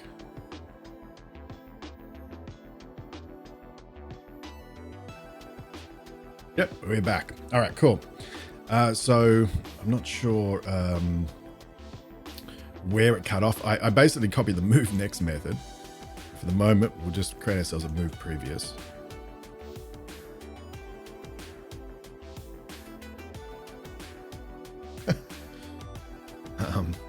And we'll refactor it later on. Get it running first. Okay, so pretty much going to do the same thing, right? We're going to say, hey, okay, animation's running. Yep, get our screen width. We're going to initialize our values. The incoming and transitions though. Oh, wait on. First of all, our off-screen bitmap. This is going to be our previous location. Yikes. I don't know if we have that in our view model. No, we don't. All right, let's go to our view model, add some previous code in, and I think this needs some refactoring as well. We won't do it quite yet. So the idea here is that it loops around, right? So our previous index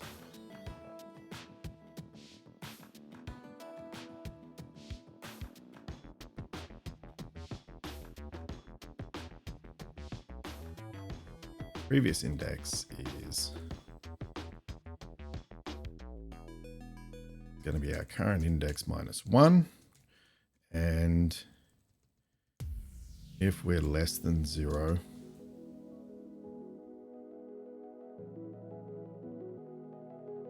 and the previous index is going to be the last page. Okay, cool. So that gives us our previous index.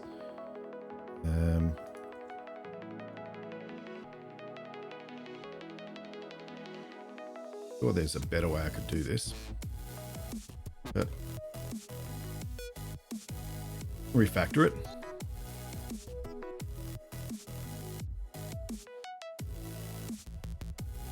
Previous index, beautiful. And we'll have a move previous method.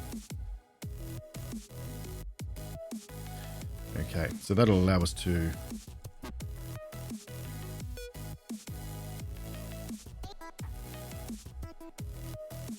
and then we're raising property changed on that index. Cool. I think that's all we're going to need. Okay, so now we have a previous location. Now, if we're going previous, we're not going to want to start them on the left-hand side of the screen to come in. We're going to start them on the right. So we'll make that a positive value. Ooh. This is going to want to be moved previous. And these here, these child animations,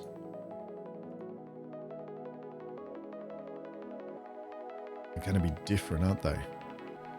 Because we're going to be using different values. Let's do this. Let's be cheeky. Let's create ourselves a little enum here.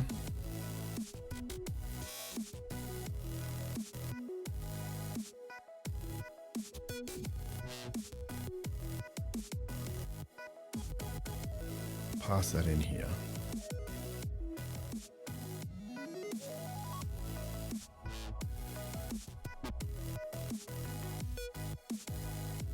And we'll say,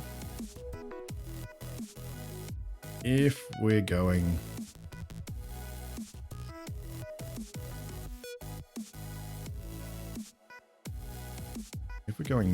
next,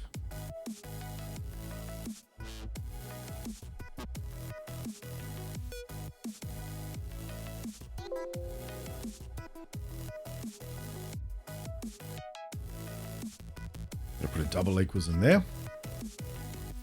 Let's do this.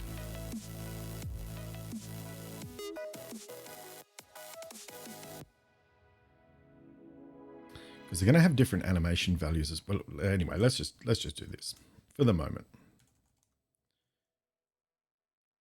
just to see if it works. Like I said, Normally I try and get things working first and then I refactor them later on. Sure, I could probably just set a variable here. Because this is going to want to go from 0 to minus screen width in pixels, and let's get rid of this. I don't know why I have that. I think it was to offset it. Rid of those for the moment. Okay, let's just try that.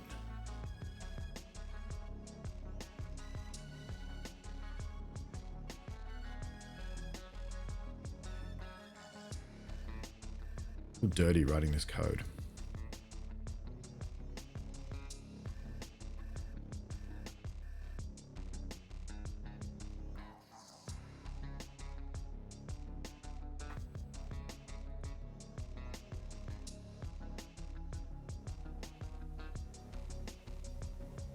Okay, so if it's next, it's going that way. Otherwise,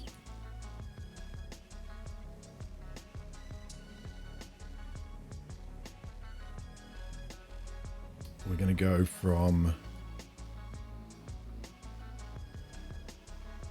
I think I can just do this. Let's just try this. Screen width in pixels. Cool. So it's going to come from off the right of the screen. It's going to move in to 0.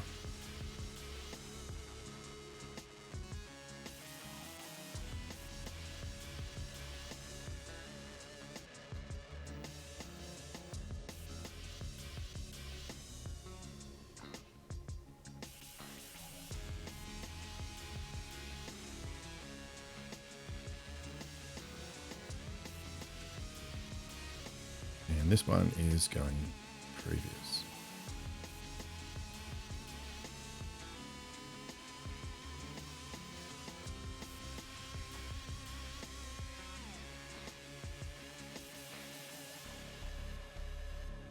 I'm going to move previous method, which we should call from our button. Beautiful. All right. Maybe that's it.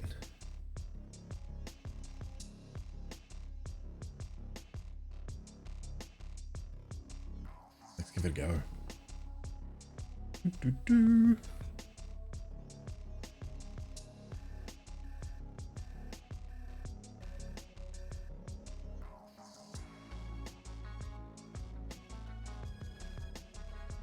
Hey.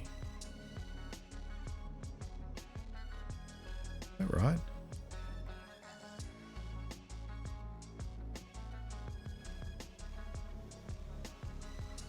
To add a bit of additional timing on that one.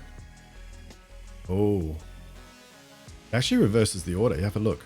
When you go next, this one moves first. When you go previous, this one moves first. Okay.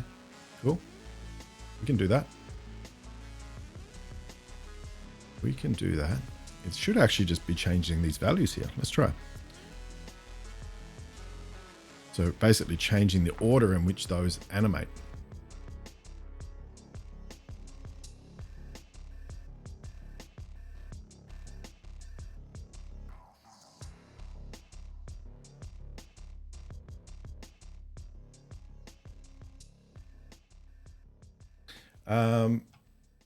Hey, Galactic Toad.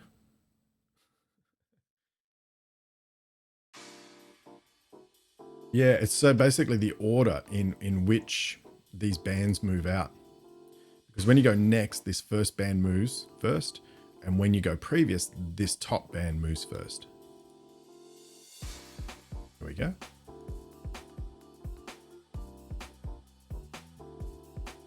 I think that's the way it's done. Let's have a look. Yep, previous goes that way. Next goes that way. Oh, yeah. So I think that's right. We have to play around with the timings of those animations. They're not quite right. But we'll get to that. I think next bit we should tackle then, before we play around with those timings too much, let's get this text animating. So it's kind of similar to what we did in when it's in portrait mode, right? So in portrait mode, we animated those like so. And the trick here is that, you know, somewhere in the middle of this animation, you've actually got two labels displayed and two bodies as well. And we're going to want the same thing in our landscape view, because that will slide off and the other one will come in. You watch. They're both on there at the same time. And then, so that swipes off to the left or the right with a fade. That's cool. This one down here, text moves down and the next text moves up and it does a fade at the same time. All right.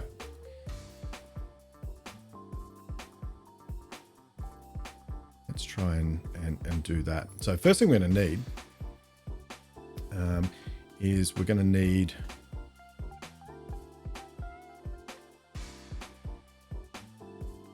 some additional headers and some additional bodies for the second piece of text. Put those straight over the top.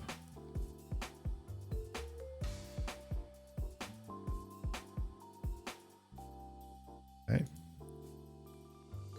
And then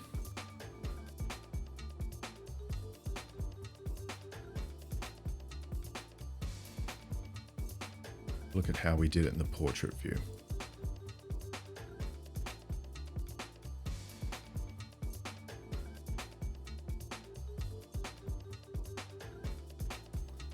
What am I looking for? I'm looking for my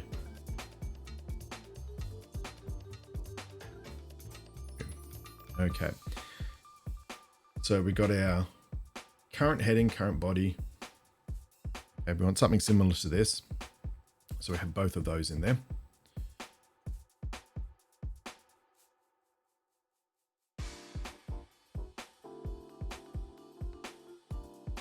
Cool. Okay. And then what we need to do is we need to kind of swap them out as they're going through as well. So the way that we did that here was we set what the current heading is to heading 1. And our off-screen ones as well. And we set some initial values. Okay.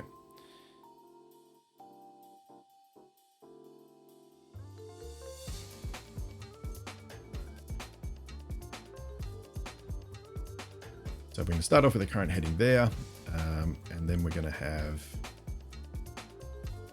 off-screen headings. And we should also, because we're not actually initializing any text, we're not changing any text at the moment. Do we need those?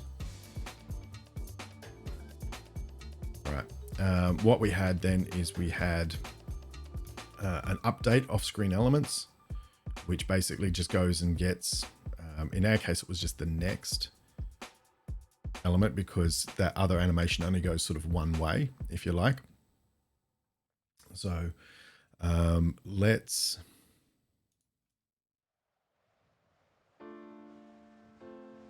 save that so as that will compile. Stop.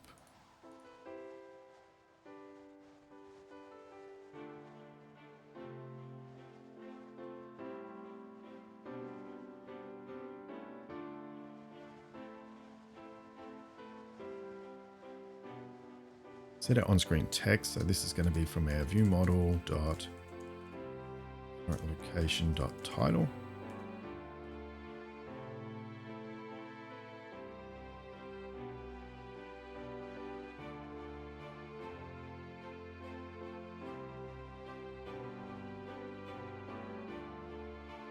Okay, something like that. Okay, so that sort of gives us what we need in order to set up the initial one. So it'll actually have not just a hard-coded value. In fact, let's make sure that's true by getting rid of these bits of text in here.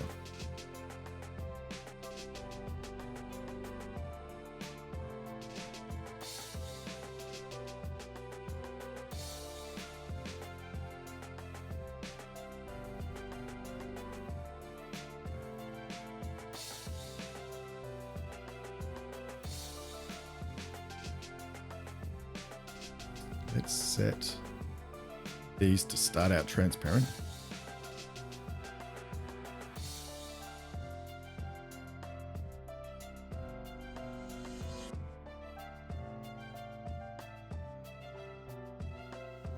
All right. Cool.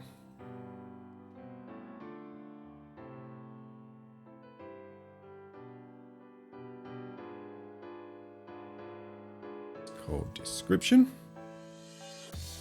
Okay. Now we want to have a like a cycle type method, like what we had, which basically says sort of, you know, swap around what's on screen, what's off screen.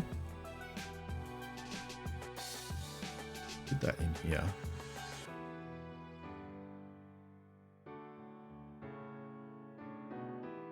Exactly the same.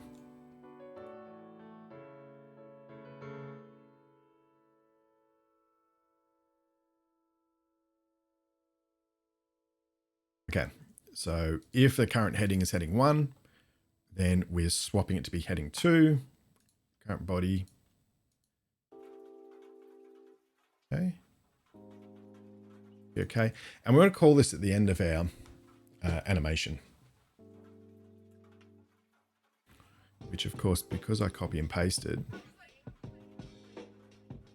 actually now in 2 places.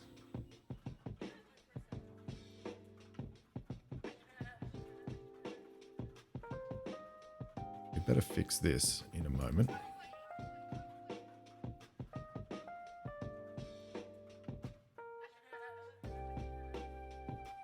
Is that right? I think that would probably do what we're after. Okay. What else have we got? So we've got that. We'll probably need to go and date our information as well.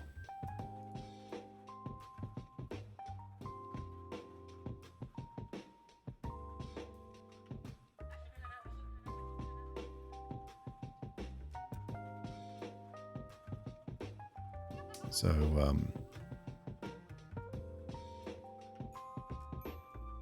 just do it up here.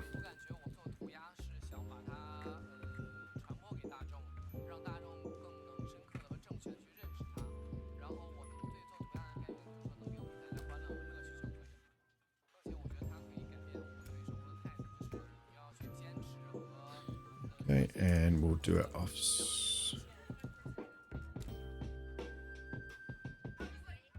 off-screen heading. Sorry, body.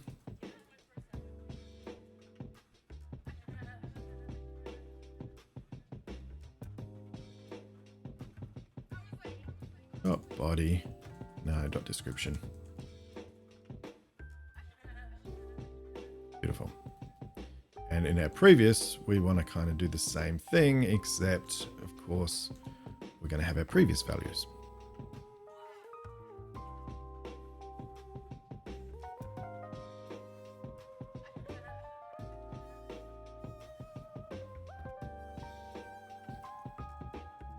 Right. Have a look at where we're at. I think it's kind of going to be most of it. We won't do any animations.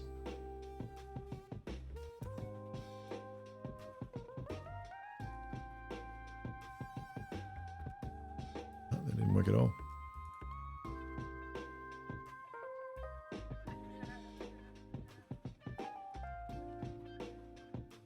That's because we're not animating, of course. All right, well, let's add some animation. Let's create ourselves an animate method for it.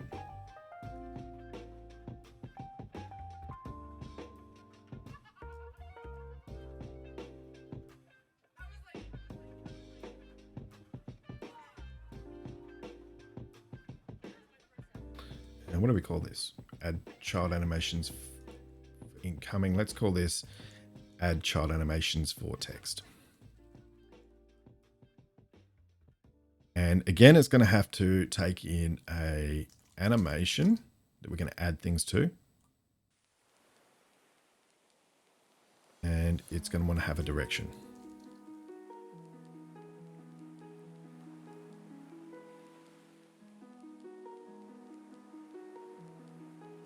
Okay. And so again, we'll pretty much have to say, okay, well, if we're going, like, why don't we just have a look at some of the animations that we used here, because it's pretty much the same animation.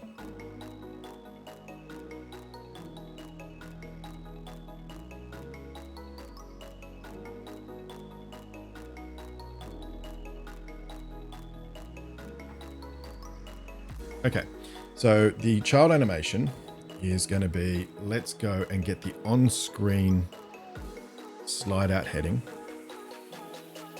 We get the heading, we're going to translate it between this and minus the width. Is that right?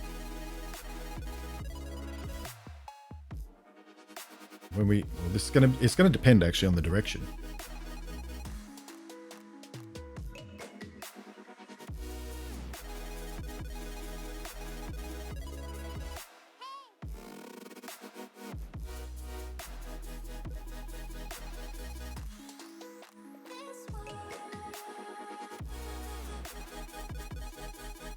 Get this one right first. So this one is, so when it goes next, that's previous.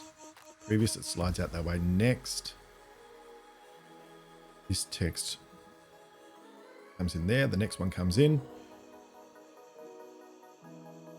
So it's going to go from 0 to this dot width. It's going to do the opacity. The body is, well, the body's different.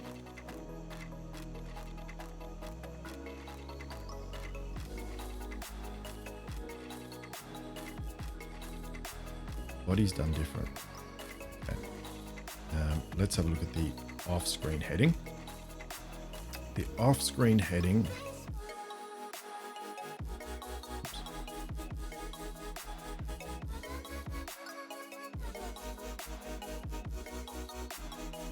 is going to start from minus a minus value.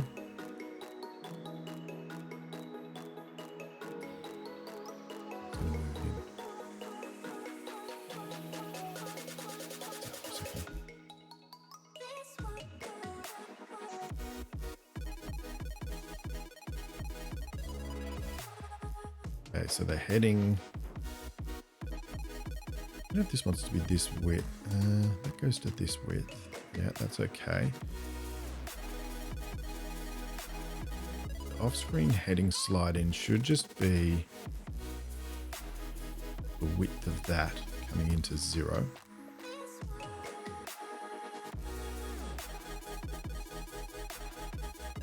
Minus that. Okay. So that's going to slide the on-screen heading out from 0 off the edge of the screen. The off-screen heading is going to come in. Cool.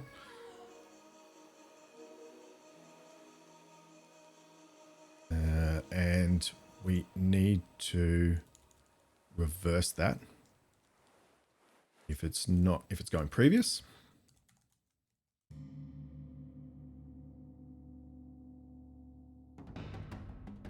Going to go to minus width, and this is going to go from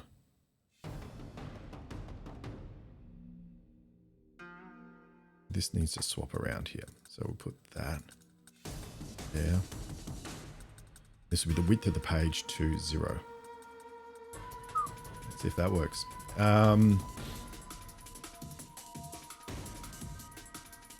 Let's just worry about these headings to start off with. All right. Lachlan says, if you have to copy more than once, you meant to put it in a NuGet. No, I think technically, if you copy it more than twice, it's supposed to go into a NuGet. I think there's probably a lot of refactoring I can do with this code.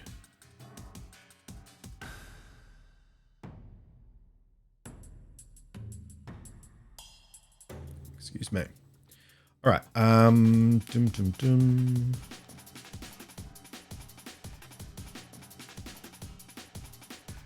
probably need to call this method. Oh, you know what we're doing here? Oh, actually, you know what we're not doing here? We're not actually adding them into the animation. We're creating them. So this is not what we want to do at all. What we want to do is basically what we're doing up here. We want to say, okay, well, let's go and add these to the animation and we'll give it some timings. That's what we should be doing. All right, let's do that.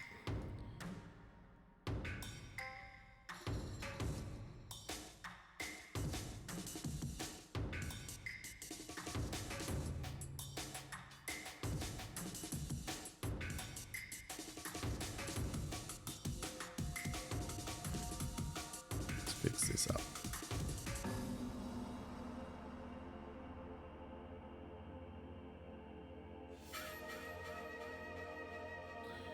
And I think I need to add closing brackets onto all these bad boys.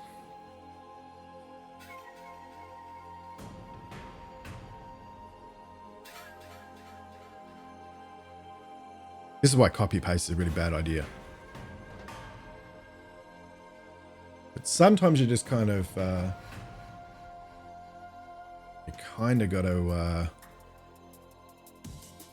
try and get it right and then improve it later on. So, Hacko, you're back. Welcome back. How's the product looking? We've got animations happening of the images in both directions.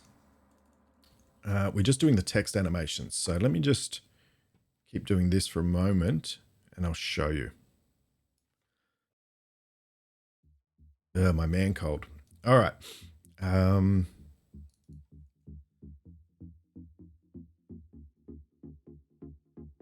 Right, these timings are going to be all wrong, aren't they? So the fading is probably going to happen over the entire duration. So of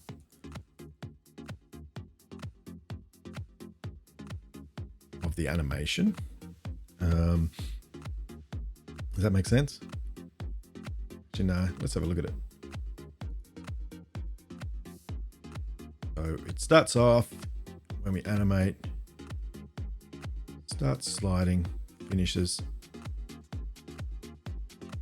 Okay, so it basically for half of the animation, right? So let's say 0.5, or I think it's a little bit offset from when it starts up, doesn't really matter.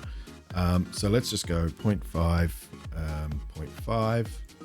The next one starts animating in at, it overlaps a little bit. So let's do that like at 0.3.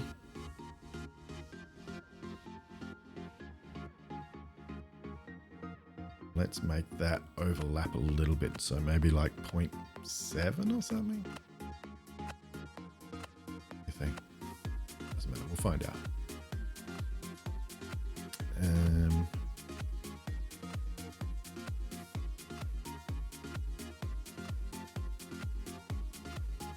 Just to see what it looks like. If it works, first of all, then we can improve it.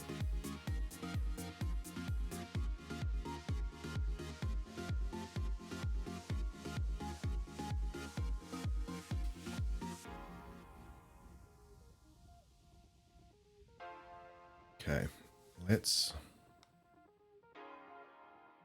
try that. Let's call this from our methods where we kick off our animation.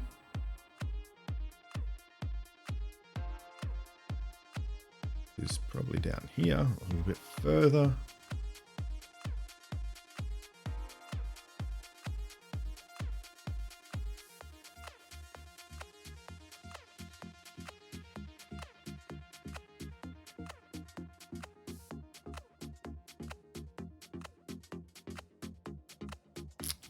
I feel like we should be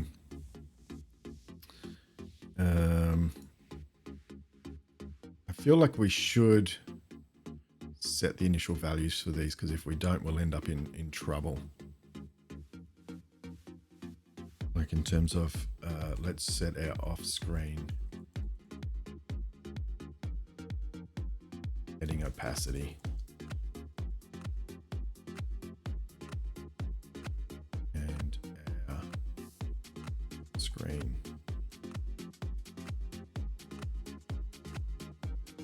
They're going to start off like so.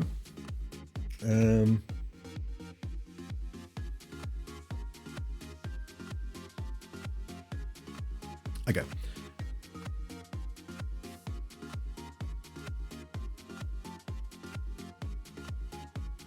Same thing here.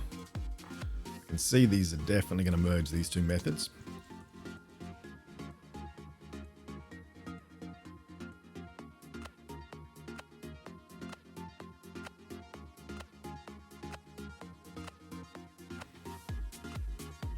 Let's just see what we have. Sometimes it's useful to actually go and run it and see what you've got. Hard to keep it all in your mind.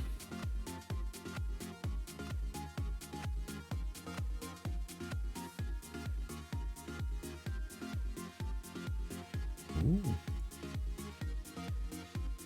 Worry about this text down here for the moment. Okay, that's fades on, that fades in.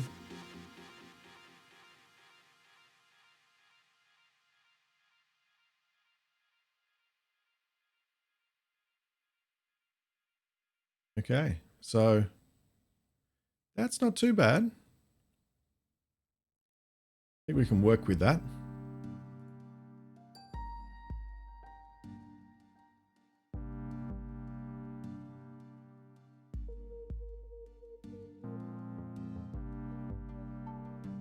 Okay, cool. Let's go with that. Let's do this body text. Now, the thing with the body is that it's always the same. Doesn't matter whether you're going forward or backwards. The current text drops down, the next text comes in, and they both fade. All right.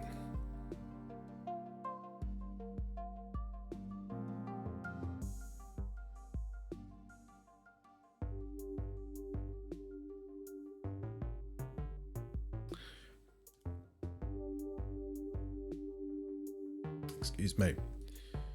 All right.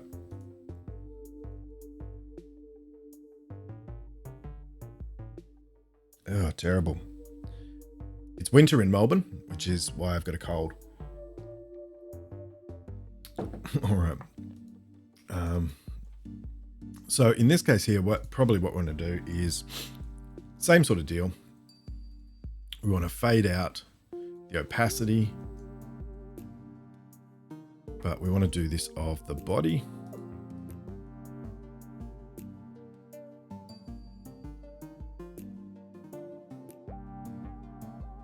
And we also want to do the translation as well, but the translation for this is going to be a Y translation,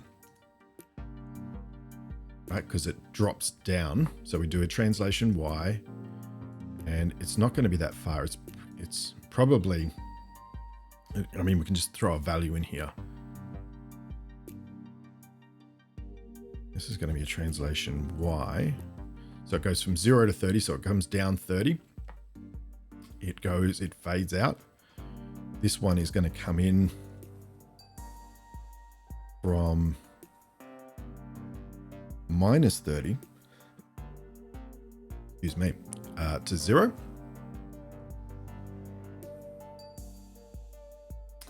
And have a look at the source here as well. I reckon there's a little bit of a delay before it drops. They both overshoot each other. All right, so let's start the translation happening a little bit later on. We'll overlap it again. And the other one comes into place just before the end of the animation.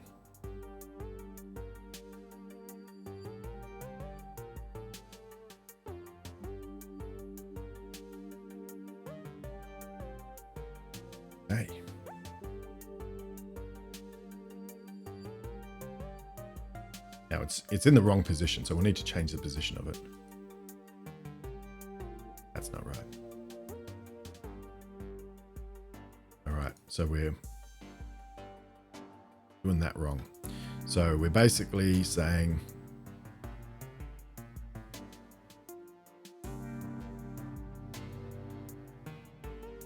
that goes from 0 to 30.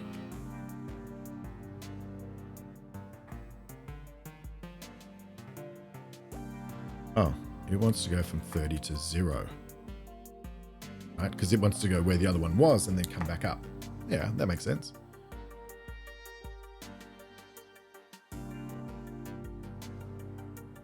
While we're here, we'll adjust it as we're running it. That's what we have now.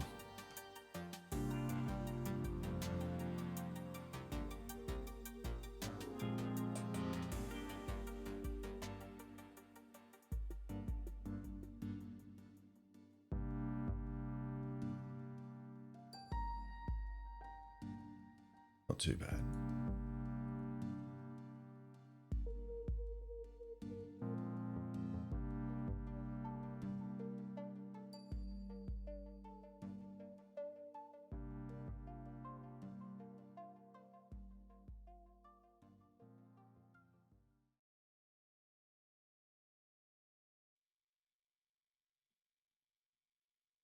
That's about right. Now let's adjust the size of it because it's in the wrong position.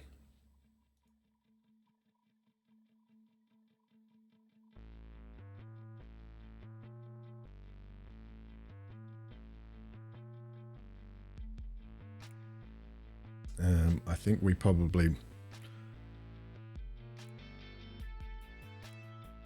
need to adjust some margins. Let's have a look. Where are you?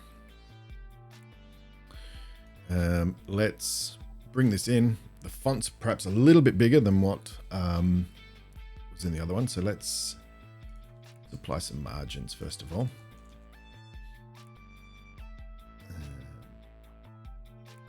We'll make it 30 in from the side, 30 from the top. Remember, 30 is the size of our button. Yeah, font size of like 8, maybe.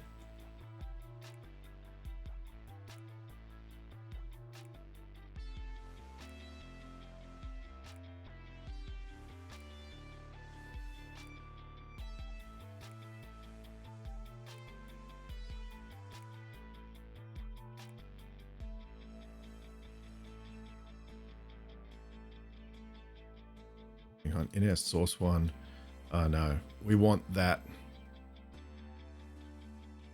to be at the top here with this.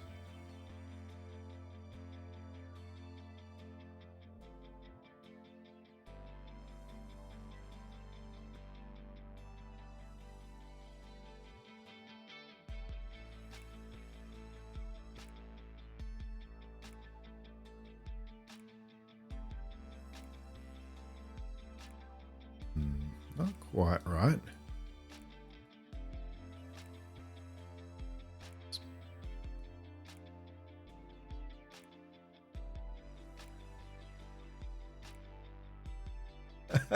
Hacker, you're doing some Code Academy and watching this, so doubling up. I like it.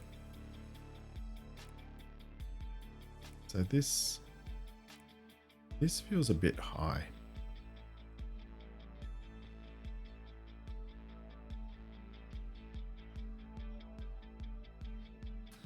Maybe this wants to be a little bit wider. Make a few little adjustments here. Let's get rid of some of this code here. First of all, that. Don't need that anymore.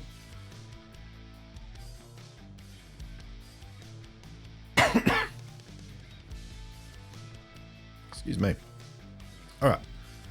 Make that 225.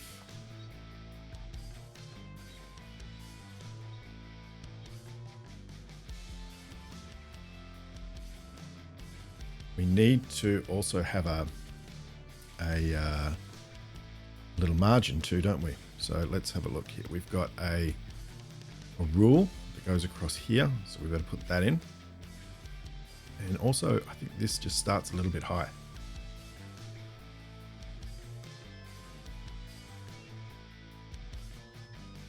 Let's add in a box view here.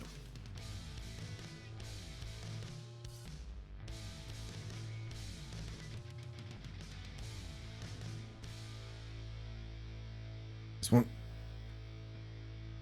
excuse me, this wants to be like a gray color. We want it to be in grid row 0. We want it to be in grid column 1. We want it to horizontal stretch across. Fill maybe? Fill across there. We want to bring it back a little bit. Okay, because it overlaps the first column. So we'll say like minus 30. 30 was their button size, I think.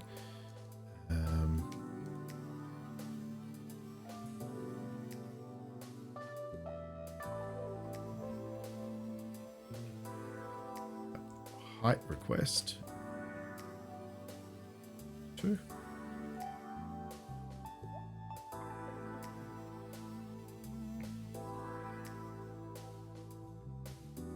Work.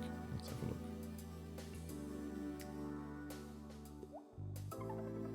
No, that did not work. All right. Didn't work at all. All right. So we want it to be vertically at the end. That's why.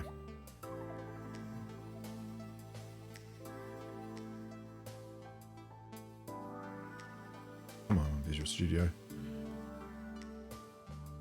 Okay, cool.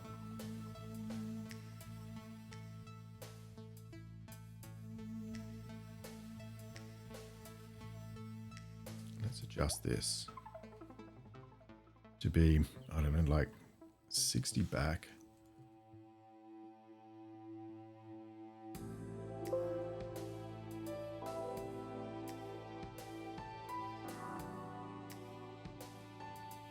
How do we make those buttons?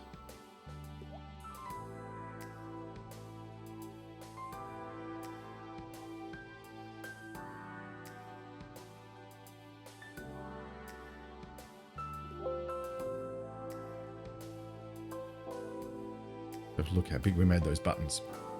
Okay, so we're gonna a line in here. It's a bit thick. Pull it down a little bit.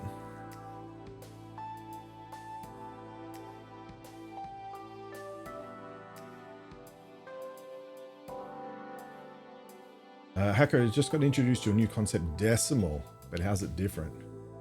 Yeah, it's all got to do with precision. Absolutely. I think there's a handy reference actually.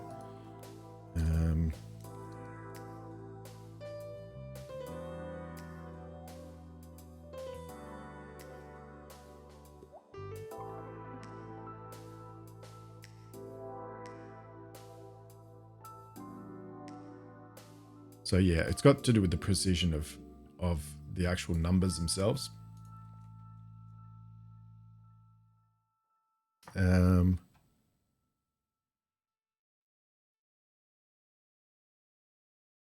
Yeah, so it's probably a useful reference in there.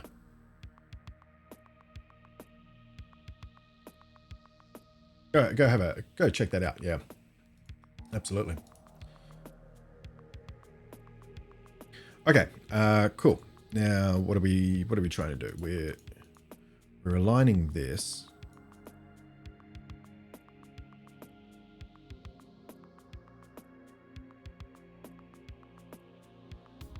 So would you only use it for finance stuff because you want it to be as precise as possible? Maybe if you're doing measurements, currencies, conversions, yeah. So anywhere where, like any scientific stuff, where rounding can have a really big impact, probably.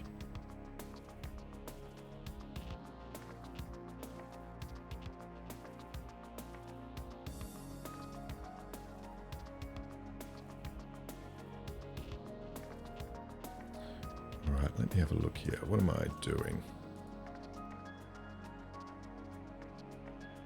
want to move those buttons down, I think.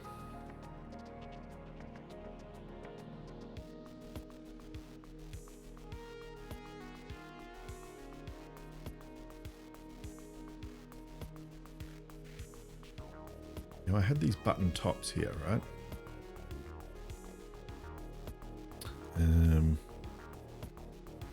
The button top is possibly going to want to come down by the height of a button.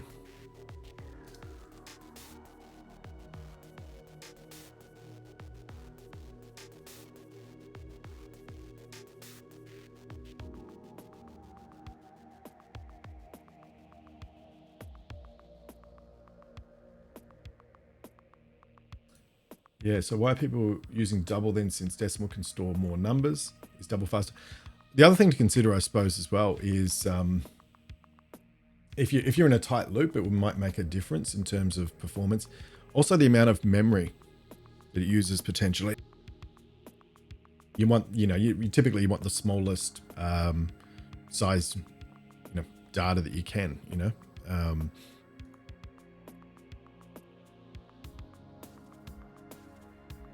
Okay, I feel this now needs to come down. I think that's a better.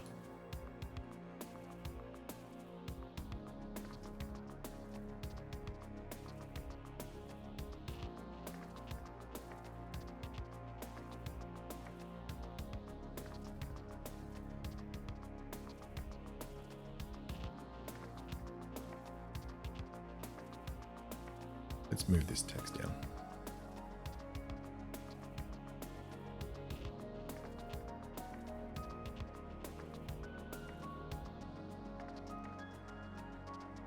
I think if we 30, so 30 was the size of our button.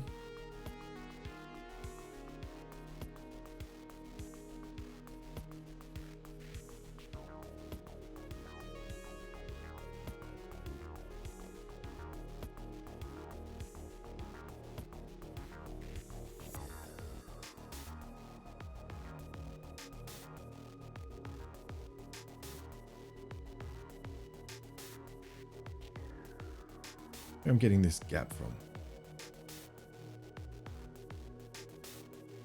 I haven't written the engine to show which one. So Hacker, I haven't written the page indicators yet. I'll do that in a moment. Just trying to work out where this extra spacing is coming from in here.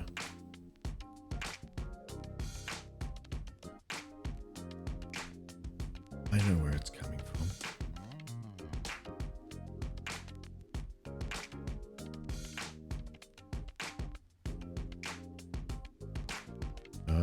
The row spacing and the column spacing.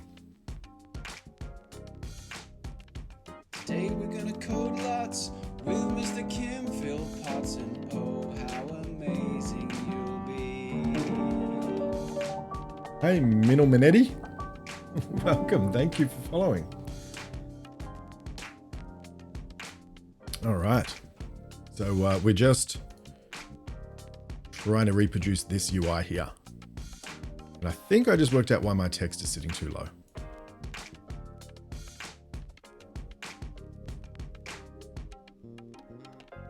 Or maybe not.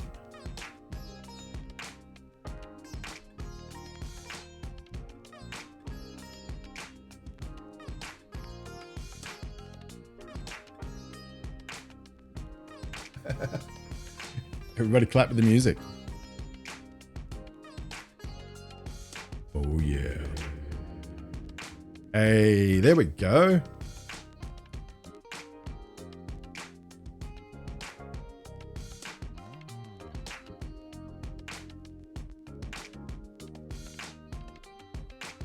All right, cool. Now let's apply some finishing touches, and then we'll perhaps do some stuff on the animation durations. They feel a little bit out. Okay, so first thing we have is we've got a few elements up here. Let's go throw them up just for giggles. So this is one of the rare times that I probably use like a stack layout, to tell you the truth. I don't use stack layouts an awful lot, but in this case, it might make sense, because what we'll have is we'll have a stack layout, which is horizontal, and its start. Horizontally, it's going to be at the end. Maybe we'll have some padding in here. Just throw a few labels in here.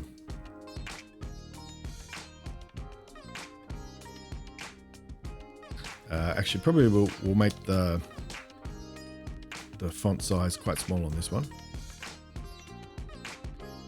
Maybe 8. We'll use the same style here because we want to use the same fonts. Let's do this.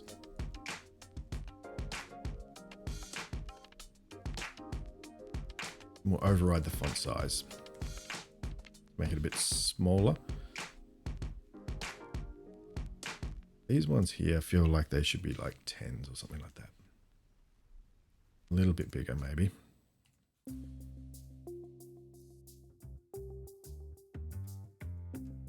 So we'll put that in there. What else would we do? Wants to be white.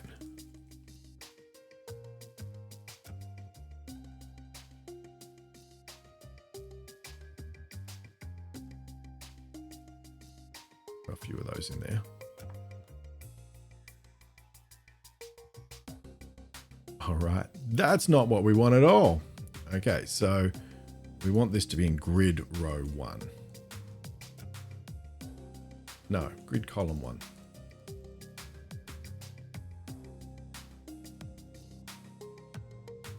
All right, there's too much spacing between them. So we can adjust that via the spacing.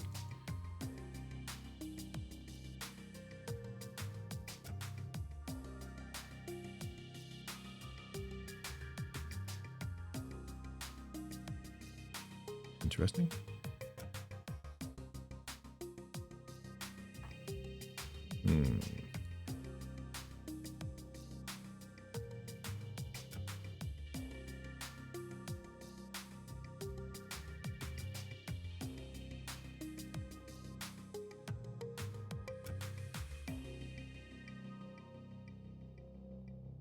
Why are they so spaced out? I bet you this body has a margin.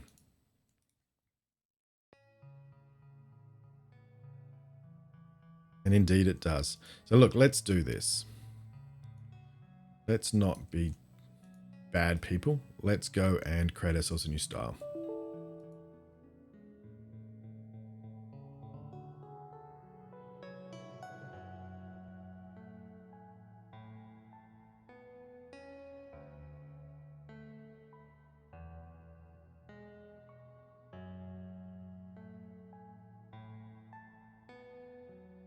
Okay, we'll make that 8 point.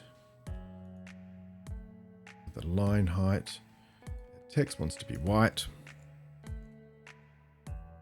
And let's get rid of those margins. All right. So now we can use a menu style. Beautiful. And we can save some code.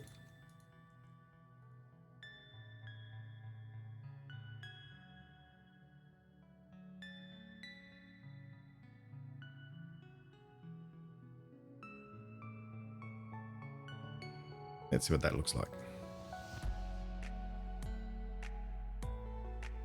Uh-oh.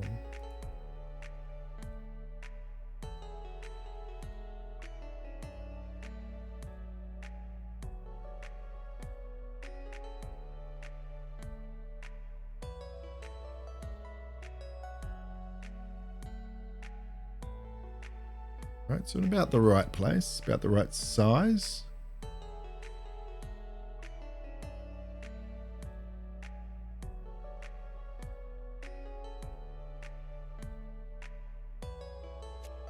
Oops, let's turn my simulator off. Hang on. All right. what is the text for these? There we have about, have locations,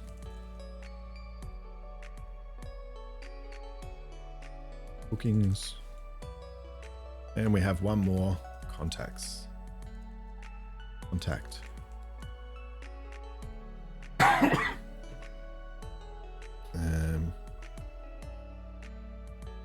Add a little bit more padding in there.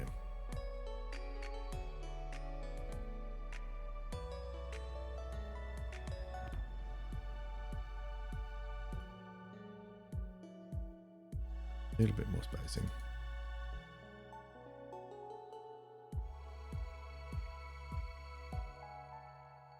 All right, that'll do us, donkey. That'll do us.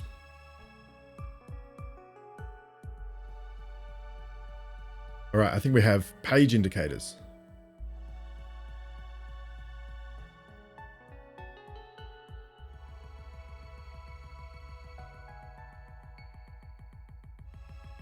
All right, so this will be interesting. So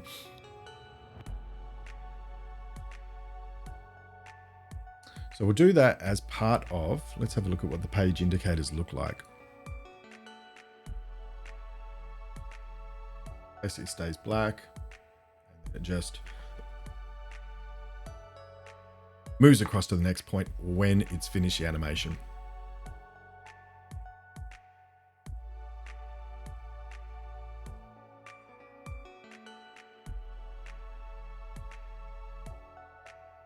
Okay, so a couple of rectangles and a dot. We'll put that in the main page. All right, cool. Yeah, this does feel more like a website. Like, I don't know about the usability of this app. I mainly just wanted to do it as a challenge for some skier stuff, just to learn some more about skier and animations, and just try out some different things. But yeah, I know what you mean. It's not a. It doesn't feel really like how you'd want it necessarily for a mobile application. All right. Anyway, go down to our code where we're drawing out our sidebar. And let's call a method here. Yeah, Preston, it's actually a lot harder than I thought it would be. I thought, we'll just cut it up. We'll just do this, do that. But a lot like the portrait version of this as well, which again, I'm not sure is a great mobile UI either. There's a lot of subtlety going on in it.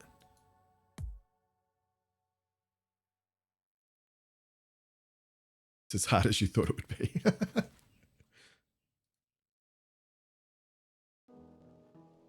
All right, let's get these page indicators done. Today we're gonna code lots with Mr. Thanks, Trevydale. Oh, how amazing. I will indeed take your follow. Welcome, thank you.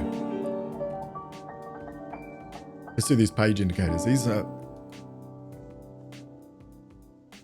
Let's not just ram it in here like we have all the rest of the code. Let's create a method.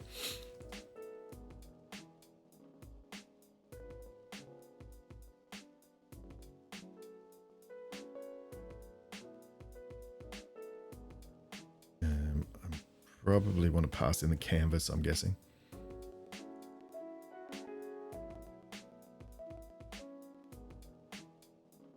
And probably also...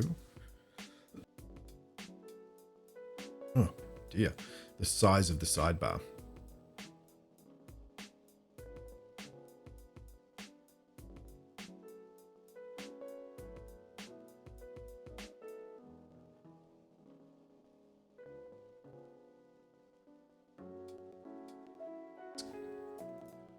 See how we go here.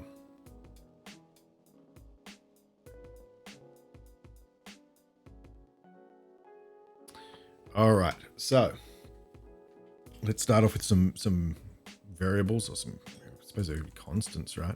How big's our indicator?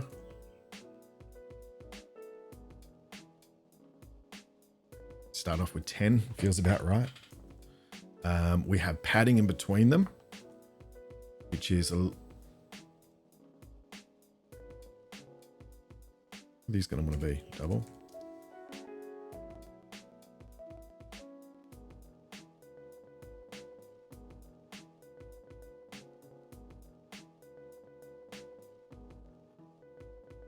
Looks like it's a little bit less than the size of the indicator.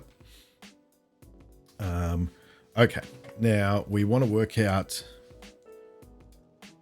where should they be in the y-axis. So if we say it's going to be the background rect dot height minus our indicator size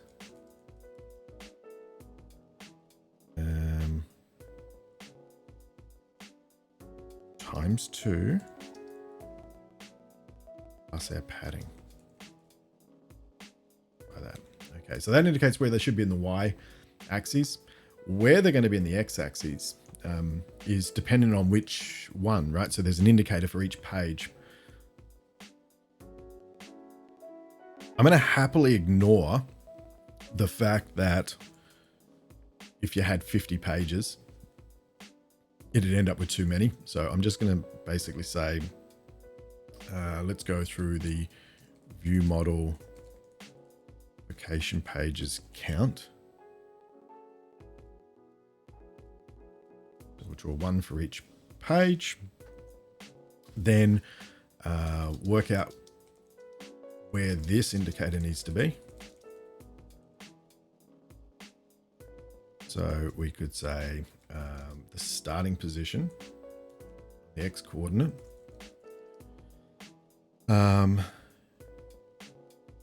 This is going to be a little bit tricky actually, because they actually like go backwards. So we need to work out the full width of it all. Draw the first one here, the second one here, the third one here. Okay, so let's get the size of the sidebar. Let me rename this.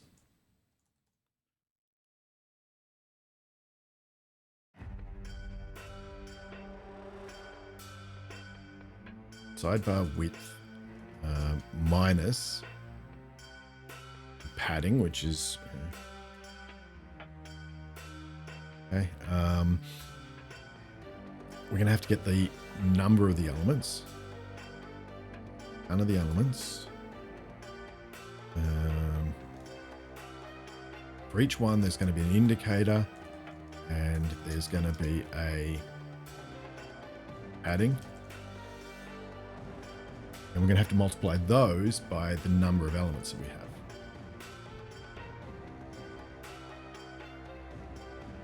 So we're just kind of working out where it all starts, essentially. We actually only have to do this once.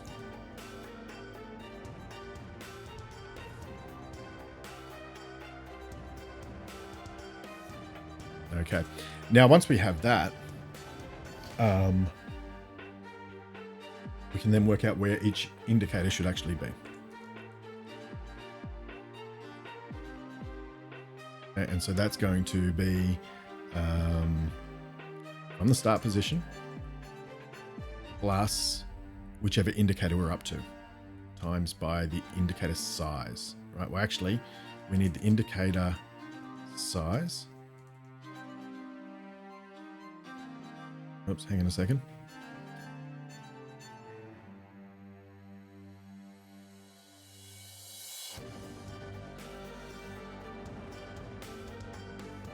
Sorry, small interruption there. All right. Okay, what am I saying? God, it's cold. So we get the indicator size plus the padding. Multiply that by which one we're up to. Maybe.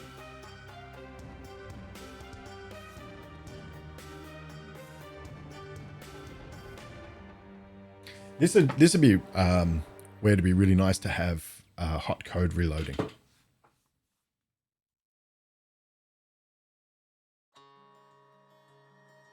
Excuse me. Okay, let's create ourselves a rect.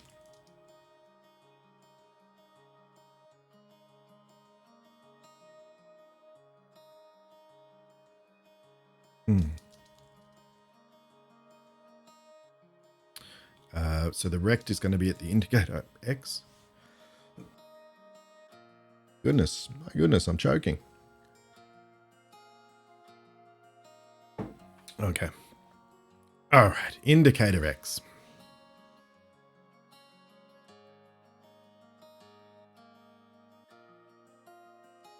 It's going to be at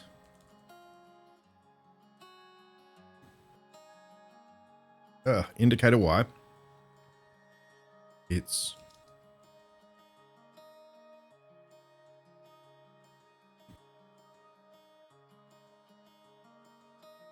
it's going to be as wide as the indicator size.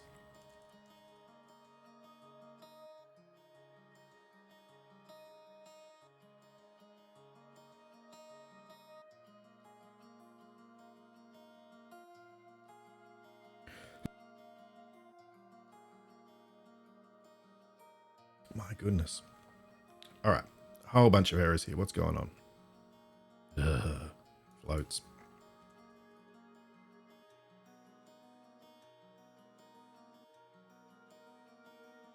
A double float.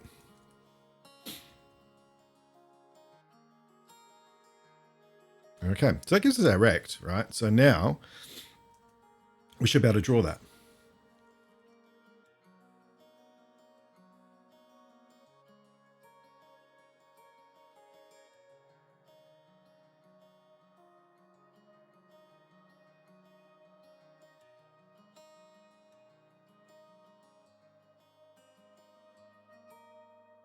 Let's just see if these are in the right place first of all.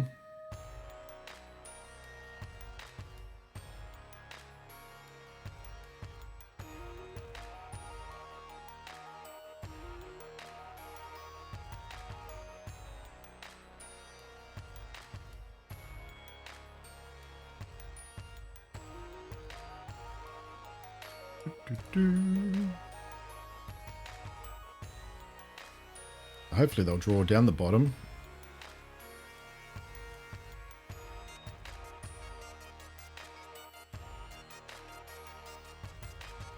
Yeah, okay. So there they are down here. Now, obviously we need to change how we draw them based on whether there's the page is selected. We also need to move them up a little bit as well.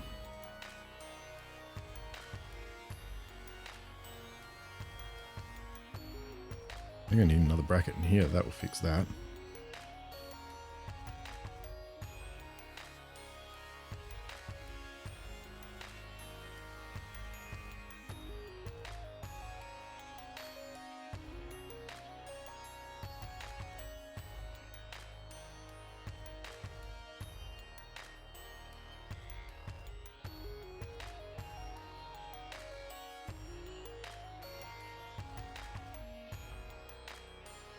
I want a little bit more padding in here. So we'll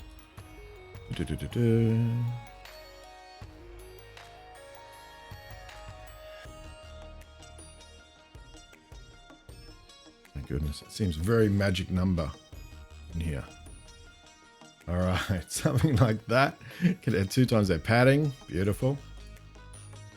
Okay, so one way that we could do the correct page is basically just say if this index is the current page,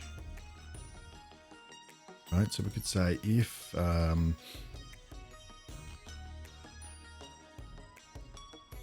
view model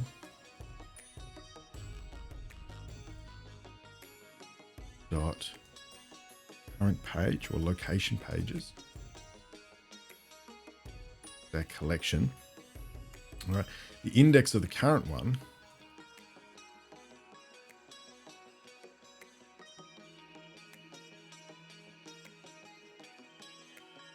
is equal to I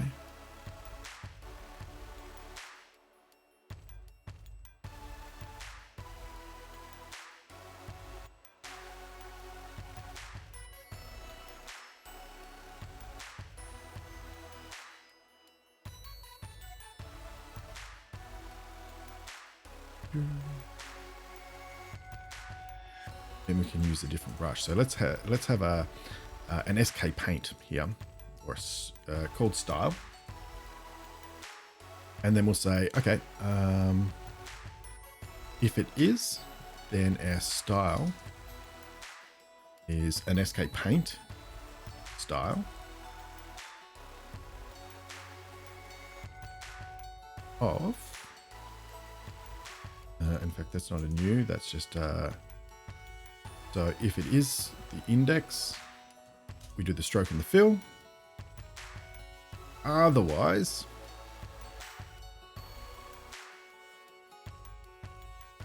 we just do this stroke.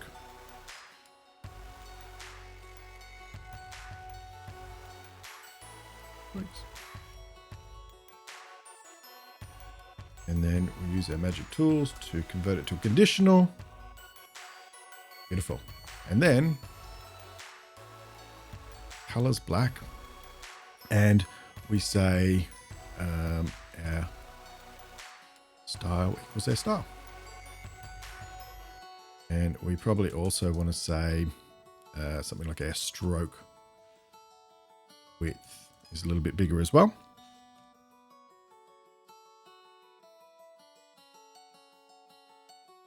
Let's give that a run and see how we go.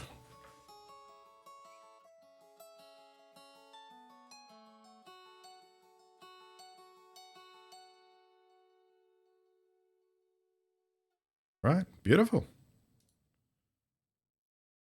Ew.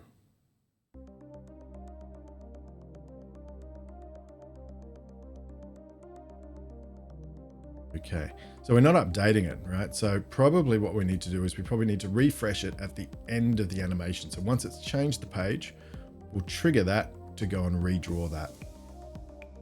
So that should be pretty easy, because we've got this animation which is controlling the duration. You just go and find that. This one,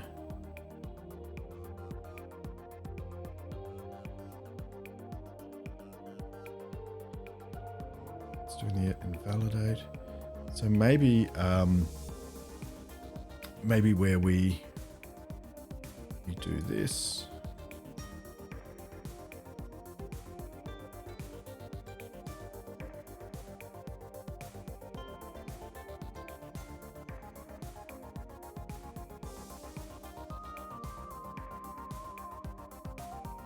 I'm gonna refactor this later on.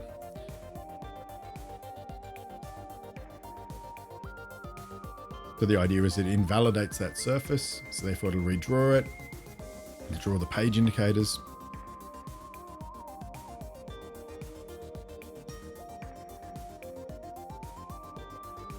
Booyah.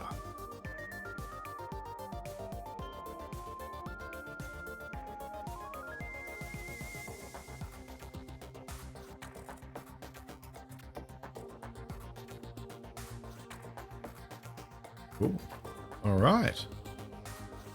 Check one thing here.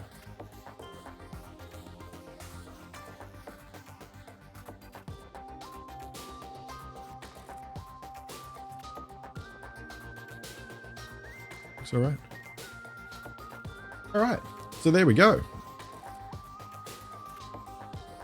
Let's compare what we have at the moment with the actual design.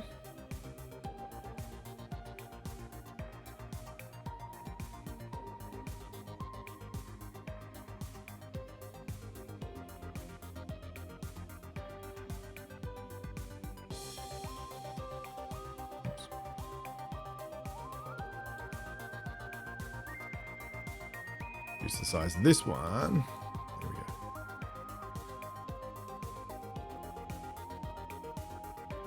So those animations need to stretch out for a little bit longer.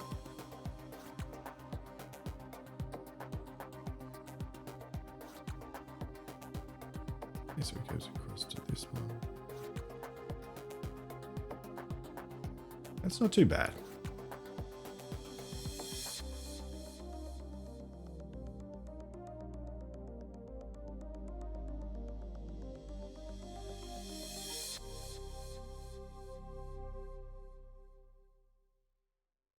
I'm going to just have a quick adjust of those animation durations that we have for those bands. We want to change those. And then I might call it a day, I think. And then I'll do some refactoring the code later on. Okay.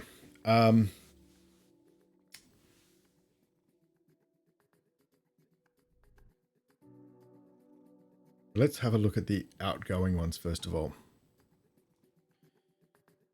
I think this finishes, I think we need more spacing in between it.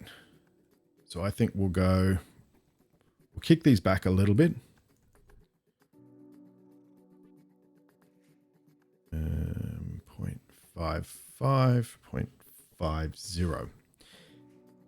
And then we'll make these ones,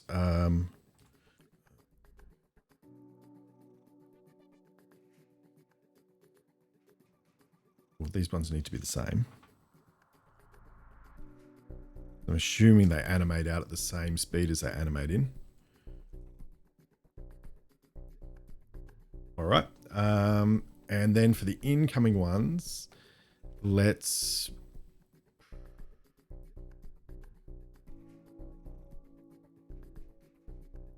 probably, I don't know, but let's see what we have there. White one is a little bit more gap in between the bands.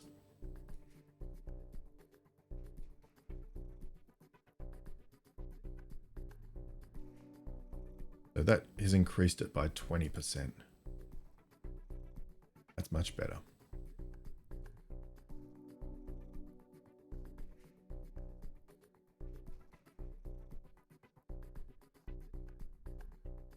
What about the actual timing itself? How long does the whole animation take?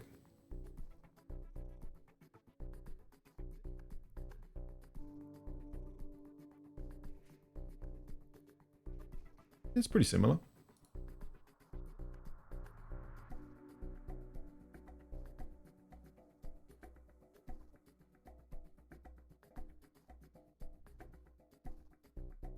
All right. I think I'm done.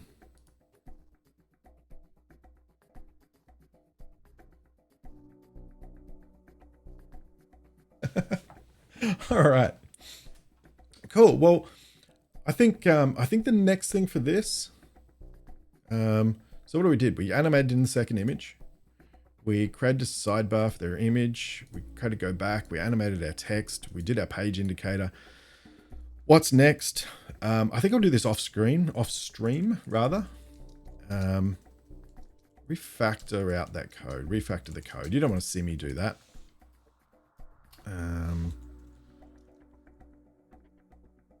Got lots of duplication.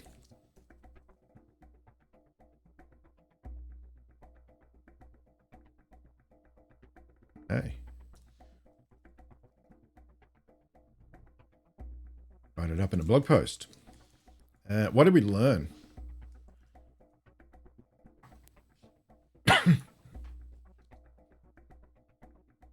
More complicated than I thought.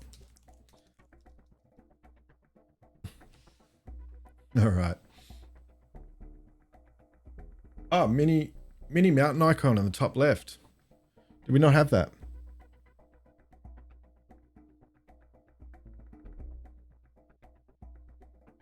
Ah, so true. All right. Let's create ourselves a mini mountain icon. In fact, we already had one for Visual Studio's crashed itself, has it? Let's just quickly create one and put it up there. Oops. Copy this image.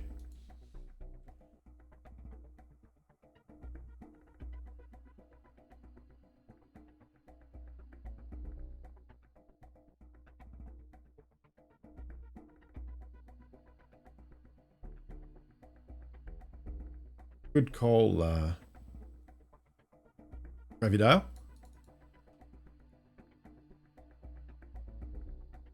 Let's go and grab this. Machine's running really terribly. Wonder why.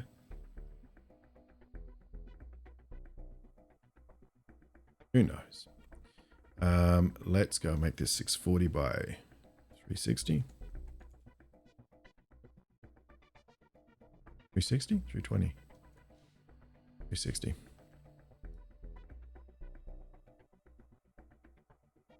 All right.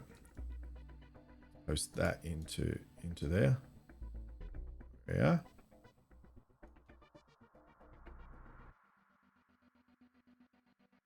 Create ourselves a mountain.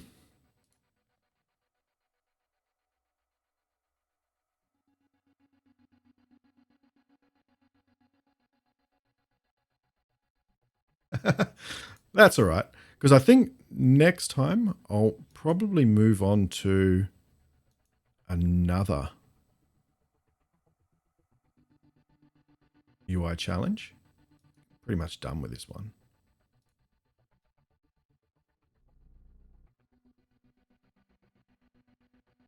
Look at that color.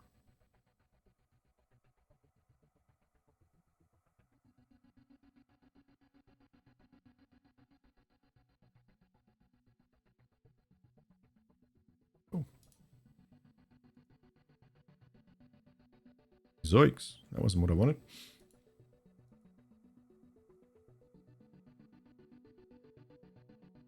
Yeah, there's our mountain icon. Let's go and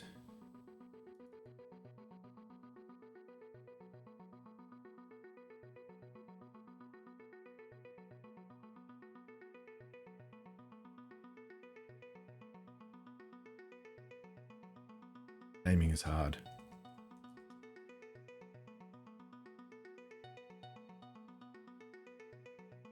Like that. And let's go and export it.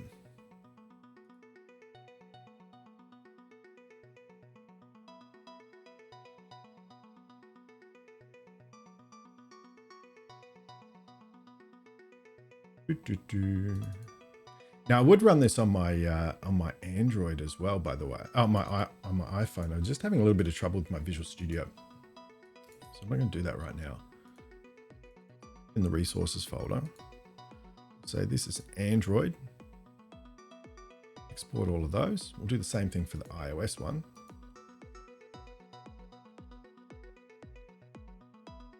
That will create all the resources that I need. Gotta love Adobe XD. OS, export, back into here. All things going well, we should be able to bring in those images. I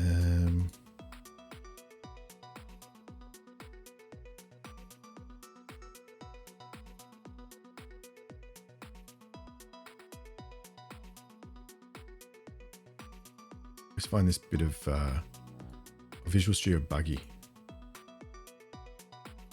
I need to report a bug because it should be there, right? Why not? Let me have a look. Yep, it's there, all right.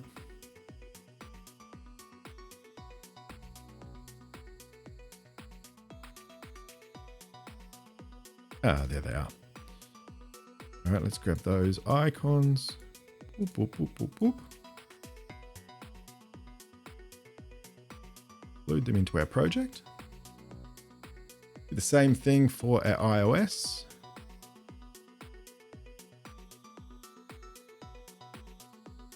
The same problem here.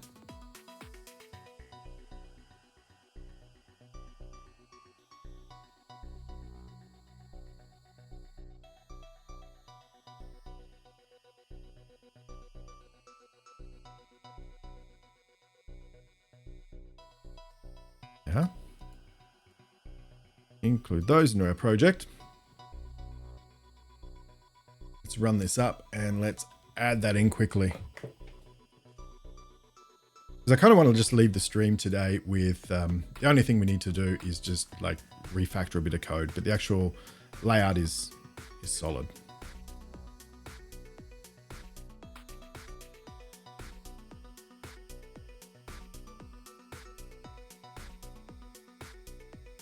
What we're going to want is we're going to want to have, after our canvases,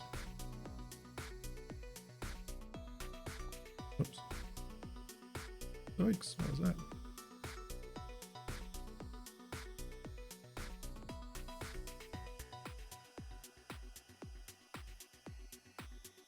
Right, let's go and do this.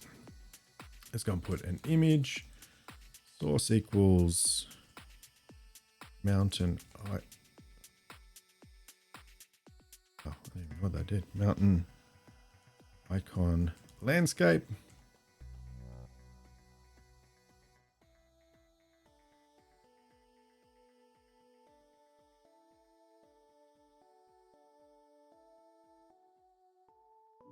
Okay, it's a little big.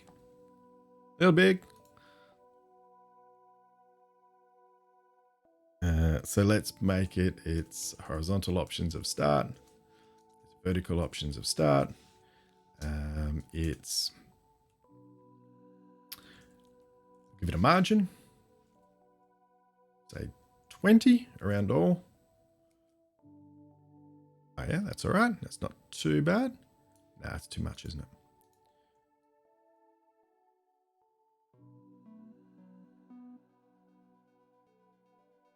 All right.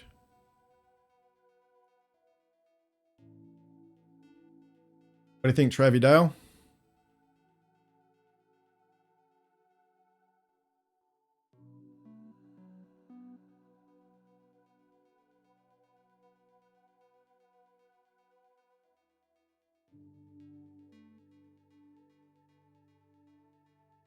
A bit further in from the side. There we go. Amazing. Beautiful. All right. I'll tell you what. I've been going for a while. It's time for me to do my normal job. You know what I'm going to do? I'm going to go and check this in.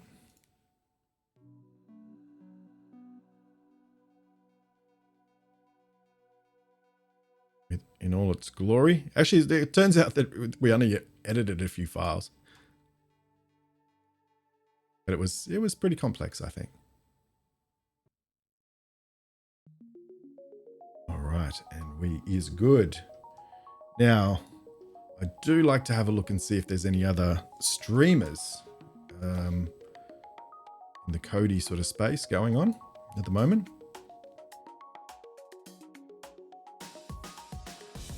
We can go to Laboratory 24.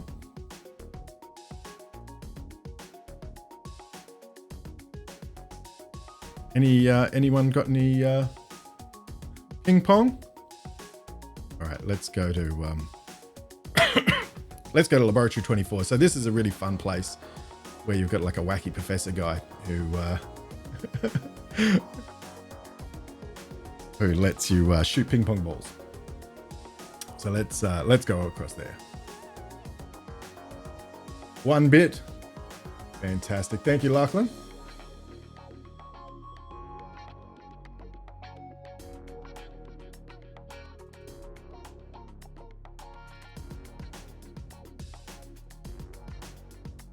Off of the stream.